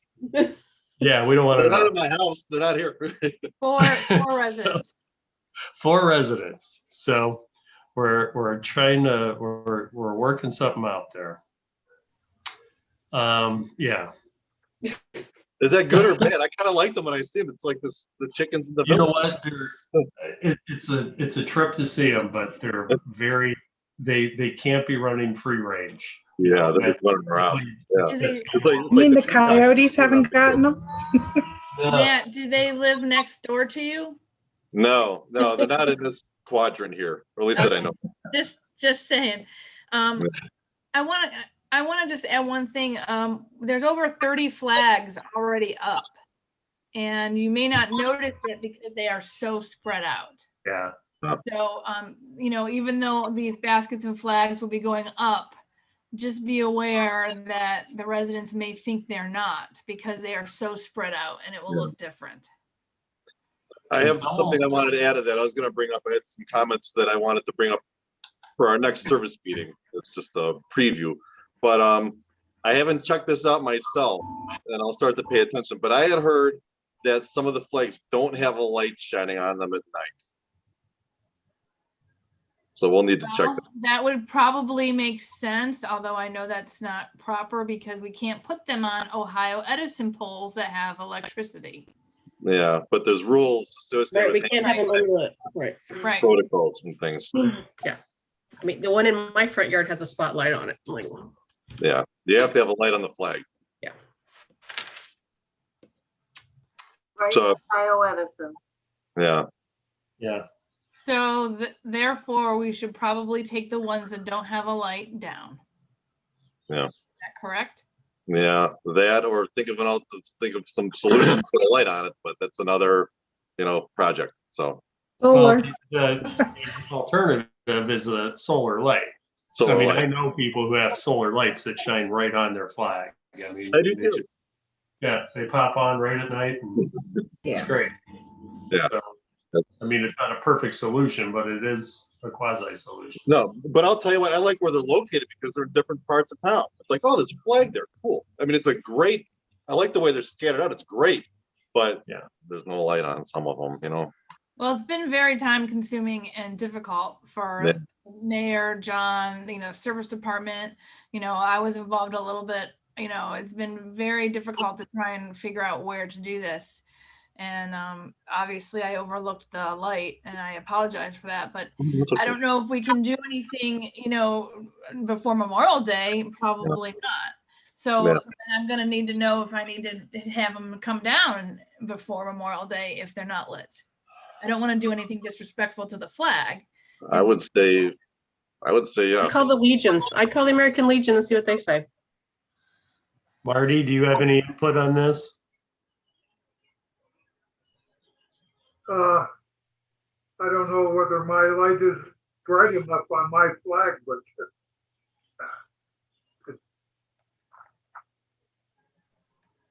I like the light on the flag, so. Oh, I do too. Ben, what about you? You're ex. You're muted, Ben. Can you hear me now? Yeah. It is a rule with a flag up at night that you're supposed to have a light on it. That's my only comment. Yeah, I think if there's no light, it's got to come down for the time being. That's my take. I wouldn't take the brackets down, Mary Ann, but No. I will Flags. have them pull the flags. I mean, Okay. we're gonna have to reach a point where I do not want to disrespect the flag, Right, all it stands for. right.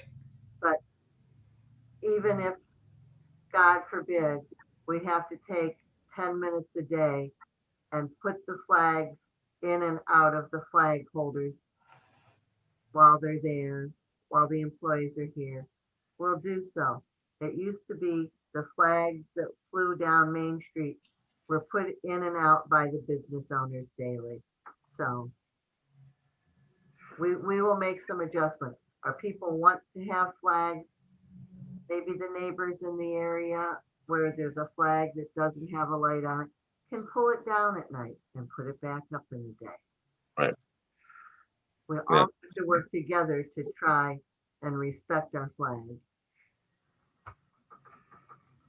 Very Yeah, good. we need to come up with a solution. Thanks, Matt. Yeah, and once we get it all ironed I out, just, you know, it's just this growing pain of going through it and figuring out what goes where and get lights on stuff. So once we get it all ironed out, it'll be fine. Exactly. What was that, Heather? while we were talking, I just Googled, solar lights just to see how much they were for flagpoles, and if we wanted, I mean, they're only like $20. There's two options for $20. I just did a screen share if it's working. Yeah. Okay, so yeah, anyway, at least we know if we had to, in a pinch, throw these up, maybe that might be an option instead of taking them down. Well, that's a great option, I think. Don't want to take them down. Yeah. Heather, you have over 12,000 emails you haven't read. You're not supposed to be looking at that. And half of it, most of it's junk mail. All right. Thanks, Heather. Where were we? Planning? Oh, chickens. Yeah, so we're gonna work on that, on the whole livestock in the village. We also had a food truck down at the market there, the mini mart, the Manaway mini mart. What did we do with that? I sent out a letter, Okay, told them they had to stop and that we Okay. were working on legislation.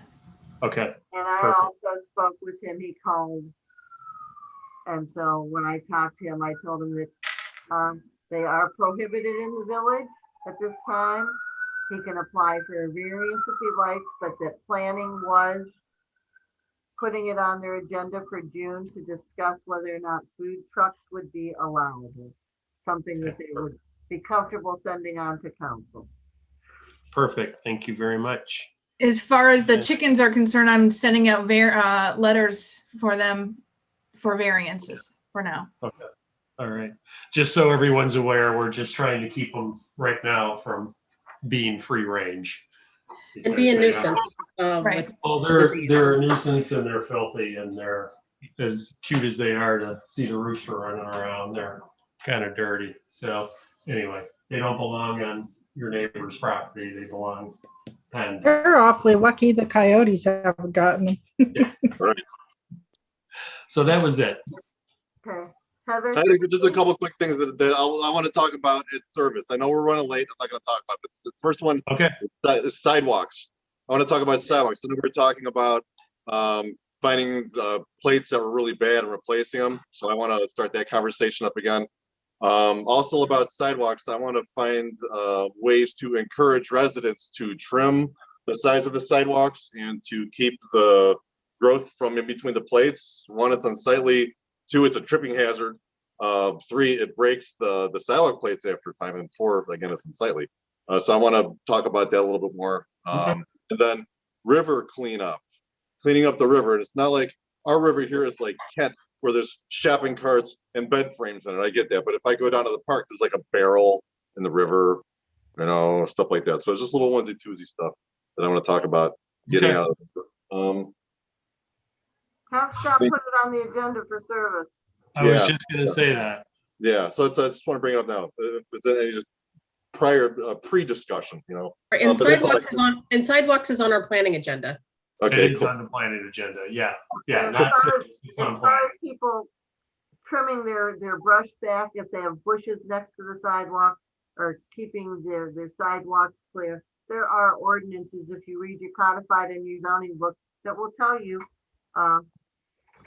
how that needs to be handled, and you can get with the village administrator when you both have time and discuss the residents that need to address their issues. I could talk about the ones that don't need to address their issues. It seems like there's more of them. There's a lot of sidewalks that need attention. Yeah, there are. Well, sidewalks that need replaced, absolutely, but you were talking about ones where their brush and grass or whatever is coming over the sidewalk. There's a lot of them. Yeah. So- Yeah, man, You that's- need to come to me and tell me who they are when you find out who they are, and then we can address it appropriately. Okay, cool. Very good. There's there's already laws on the books, Matt, so there's Right. discussion, just turning them in. Yeah, cool. And that is on our agenda for planning. Sidewalks are, Yeah, the sidewalks are, so. but not the Okay. maintenance code issues that are on the books already. Okay, sorry, Mayor, moving on. Okay, Heather, safety.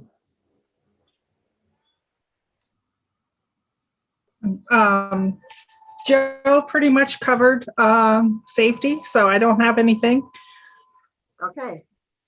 Marty, Parks and Shade Tree. Well, getting down to parks, it looks great. I'm surprised at how well it came out. Yeah. What a good job they did. They're still working on the time capsule, but they're making progress on it. And I'm really happy with the whole job.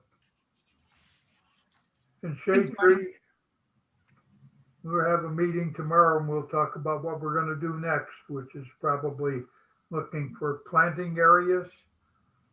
Get some trees planted to replace what's been removed. And if there are any more that are in serious need of removal. Other than that, I have nothing. Okay. Moving on, cemetery, as you know, we've been accepting donations for the KIA Memorial. That's going very well. The stone has been ordered already. One of the residents, well, I don't think she's a resident. One of the donors took a check directly to Portage Marble so that they would start the project. Gave a very nice down payment on it. And they have sent me a contract to sign so that they can proceed. Again, the quote on the headstone is $4,800. We've just slightly exceeded that amount, but that will help cover the digging the footer, our manpower to do that. And so we'll still keep collecting donations at this point for that.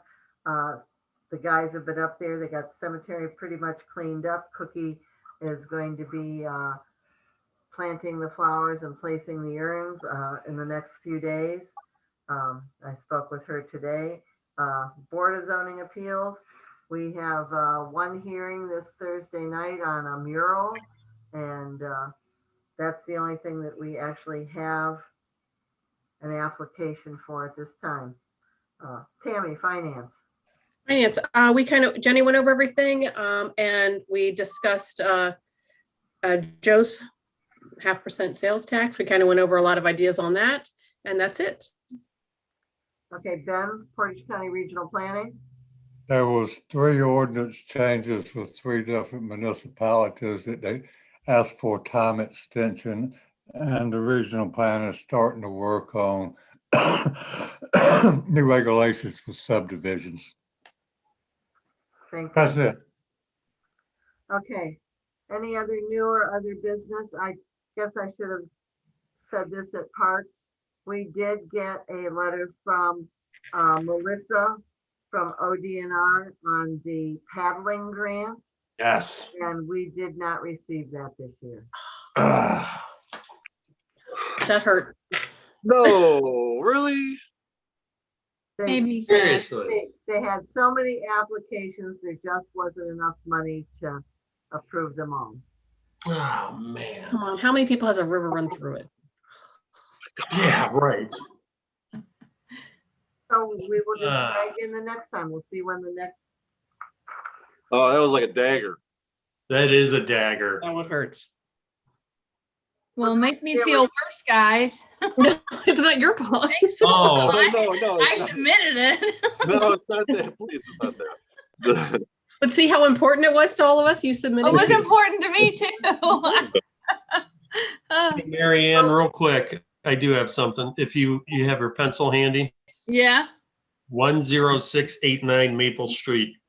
It's that vacant house needs cut again. It needs cut. 10869. 10689. the chief and I just spoke about that. We're going to be sending out letters for all the lawn mowing issues. Yeah, Okay. there's that one, and then there's the one on Park Street. Oh, yeah. Is that house empty? It Yeah. is, it's up for sale. Okay. And I I saw Anita that. Hanslick. I had a call about that one today. I have spoken to the attorney's office that has been handling the Maple Street house for years, and I got the same responses. We're almost ready for it to be put up for Right. auction, share sale, whatever the correct term is. So Okay. Can we put it up for demolish it? Because I can say that word. And see if it moves it along. actually, I have somebody that's interested in buying it once it goes up for auction. Well, I'm saying if we say, hey, we're gonna demolish it, in 60 days, maybe it'll move it along to hurry it up, right? Because it's a blight. It is a blight. It is a Where blight. is it? Yeah. Maple Street. Which, In It's a between brown Franklin house. and West Prospect on Maple. gotcha. Been empty for years. On the west side. I'm with it, yeah. Yeah, they went and boarded up the garage last year and closed up the front door. I mean, They it's, bought it last year, yeah. so, I can tell you something about that house. If you look inside, it's been trashed out pretty bad. yeah. That's what. I wouldn't be opposed to saying it's a blight and it needs to be demolished to move know. things along. Right. Yeah, I agree. I do too. It's unfortunate. It could have been a beautiful house. And it was in its day. But Well, we can discuss, you guys can put it on the agenda to discuss it, planning to see if there's any way to okay, do Yep. that. Deal. okay. Yeah, let's do it. Get a hold of John and tell him to put it on his agenda. Okay. Hey, John. Hey, Mayor, I do have one thing. Okay, I failed to bring up during my report. I apologize. We had discussed at safety in council last month that the school was looking to do something for the seniors.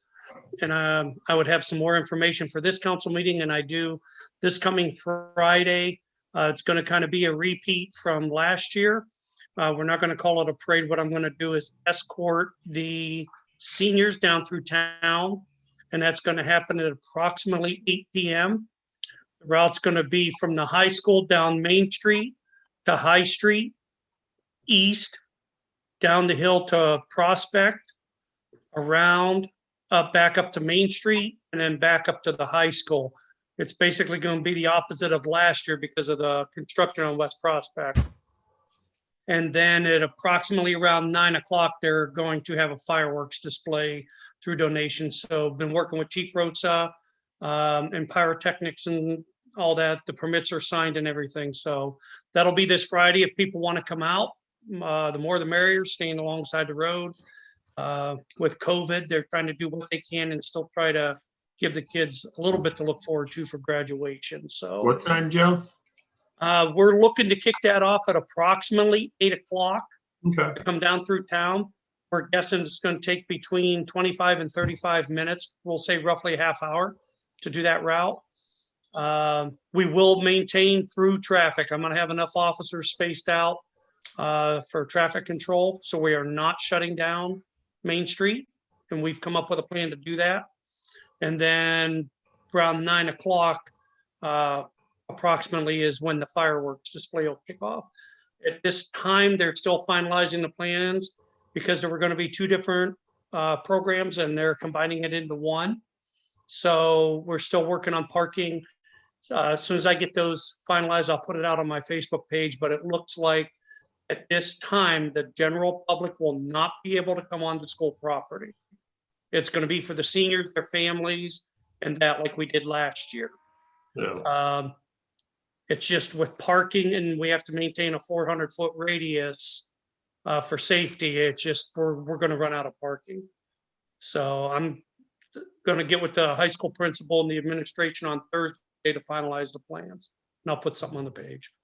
That'll be this coming Friday. I apologize. That's all I have now, Mayor. okay, thank you. Anything else that may properly come before council? I got Mayor, one. are we meeting in person next week or next month? That's what I was gonna ask. That's what I was going to ask. Okay, How many committees want to be in person?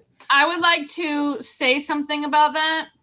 I was hoping that the people that don't have to vote could still zoom in on that large television from their place of home for these night meetings. It doesn't have to be on the internet because they are allowed in person, but it would be, very convenient for me and Jean and any other people, I just want to throw that out there. It would be very, very beneficial to people like us. Well, I'll tell you something. I won't come up there if there's somebody up there that hadn't been vaccinated, that had the 2 vaccinations. I mean, everybody, if I'm called to go up there, if there's somebody up there that's not been vaccinated, I'll stay home and I'll Zoom. I don't mind that. That's fine. But if you haven't been vaccinated, don't call me up there because I won't come. And wouldn't that be a violation of someone's privacy to ask them if they've been vaccinated? No, I'm not asking. I'm not asking. What I'm saying is, if there's somebody up there that's not been vaccinated, they should tell. They should have an obligation to the rest of us to tell that. But they don't. That's my 2 cents. I'll quit right there. Anyway, So are we meeting in person next month? The only person that knows that's the chief. This time right now, yes, I plan on having my safety meeting in person the first Wednesday, I think it's June 2nd at 6 p.m. in council chambers. okay, what about service committee? I would like it if we had service in person because I have to go to it's a good first time. I have to go to the fire department that same day at 5:15. So I could just leave the fire department, pop right in the village hall. That would work out for me. And do you have a problem with me zooming in? No, actually, Don't. that's I'm okay with people that don't live in the village. Yeah. Don't forget me. Yeah, Yeah. and Jean, I was gonna say Jean Yeah. too. We often. Yeah. Well, we're adding extra work to Michelle. This is extra work for Well, Michelle. I think if she it should be the doesn't- one to- If it doesn't have to be if it's in person, it doesn't have to be on YouTube permanently, does it? No, Oh, no. If the meeting is open to the public and all of the members are present, then we don't have to put it on YouTube. However, if you want to have a Zoom person, I'll still have to set up a Zoom thing and we'll figure out how to orchestrate it at the meeting. So, I mean, we're going to have to advertise that we're going back to in-person meetings to which the public may attend, and we're ceasing, at least for some of these committees, that we're ceasing live streaming, if that's what we're going to do. So what if Ben doesn't come? Okay, for the month of June, at least, we're still allowed to do a hybrid remote / in-person. Right now, the law is set to expire at the end of June that permits remote attendance. So after July 1st, unless the law changes, and there is some legislation at the state level to change it, I don't know if it's going to pass or not, since, what the governor's doing, it may get taken out of the legislation. If that exception ceases, people have to come in person or they're not attending. Is that everybody or just members? Members, voting members. Okay. Okay, I have something I gotta say. I will not be here on the 8th and 9th. Mayor. Our meetings are on the 1st and 2nd. I thought it was the 8th and 9th. Well, June 1st is a Tuesday, so that would be. Oh yeah, June 1st is a Tuesday. And then June 2nd, which is planning after safety. Okay, no, then I will be here. So, Okay. so have at it. You don't have to be here. excuse from the 8th or 9th. Maybe it's July, you're thinking of, Scott, that we It were might gonna be. go on a different week. No, that'll work. Oh, okay. So you'll be here on the 1st and 2nd, you just won't be here on the. I don't know if I'll be here well, I'll let you know about the second. I'm not sure. The first, yes. So service committee in person, Yeah. public may attend. Yeah. Service. Please. Planning, In person. What would John say, Linda? John would say that those that can attend in person should be there. Those that are not comfortable, that might have a reason to not be there in person, be able to Zoom in. Okay. public So- may attend. No. Tammy, how do you feel? No? Well, they either can or they can't. I need to know. Yeah, I Oh, would, no. I would like one more month, not the public attending, because that would give everybody one more month to get fully vaccinated, right? In their 2 weeks. And Okay, I agree with that. Okay. Is Oh, that I for all your think- committees or I'm confused? I mean, think everybody should get the vaccination if we're gonna have in-person meetings. Well, we can't force them to go get vaccinated. Michelle, I'll do what the other I know committees do. that, Chief. I understand that. We can't force them, but they should. Okay, so service will be first, or no, safety is first. No, services. Services first. Okay. I agree with Tammy, no public, but meet in person Okay. for service and planning. Matt, well, how do you feel? July. Yeah, no, that's good. I can work with that. right. And I'm then okay with that. that'll give us a Let me month to get it under our belt before. That works. All Okay, right, and I agree with that. I'll do the same thing for safety, okay, and that way Ben will be able to attend. There won't be any public there, and it'll just be us. okay. Yeah, I I don't can think you sit in guys the back- understand. I can sit in the back of the room. So to clarify, Jean and I will be able to Zoom in on Yeah. those meetings. Yes. Okay, just clarifying. Thank you.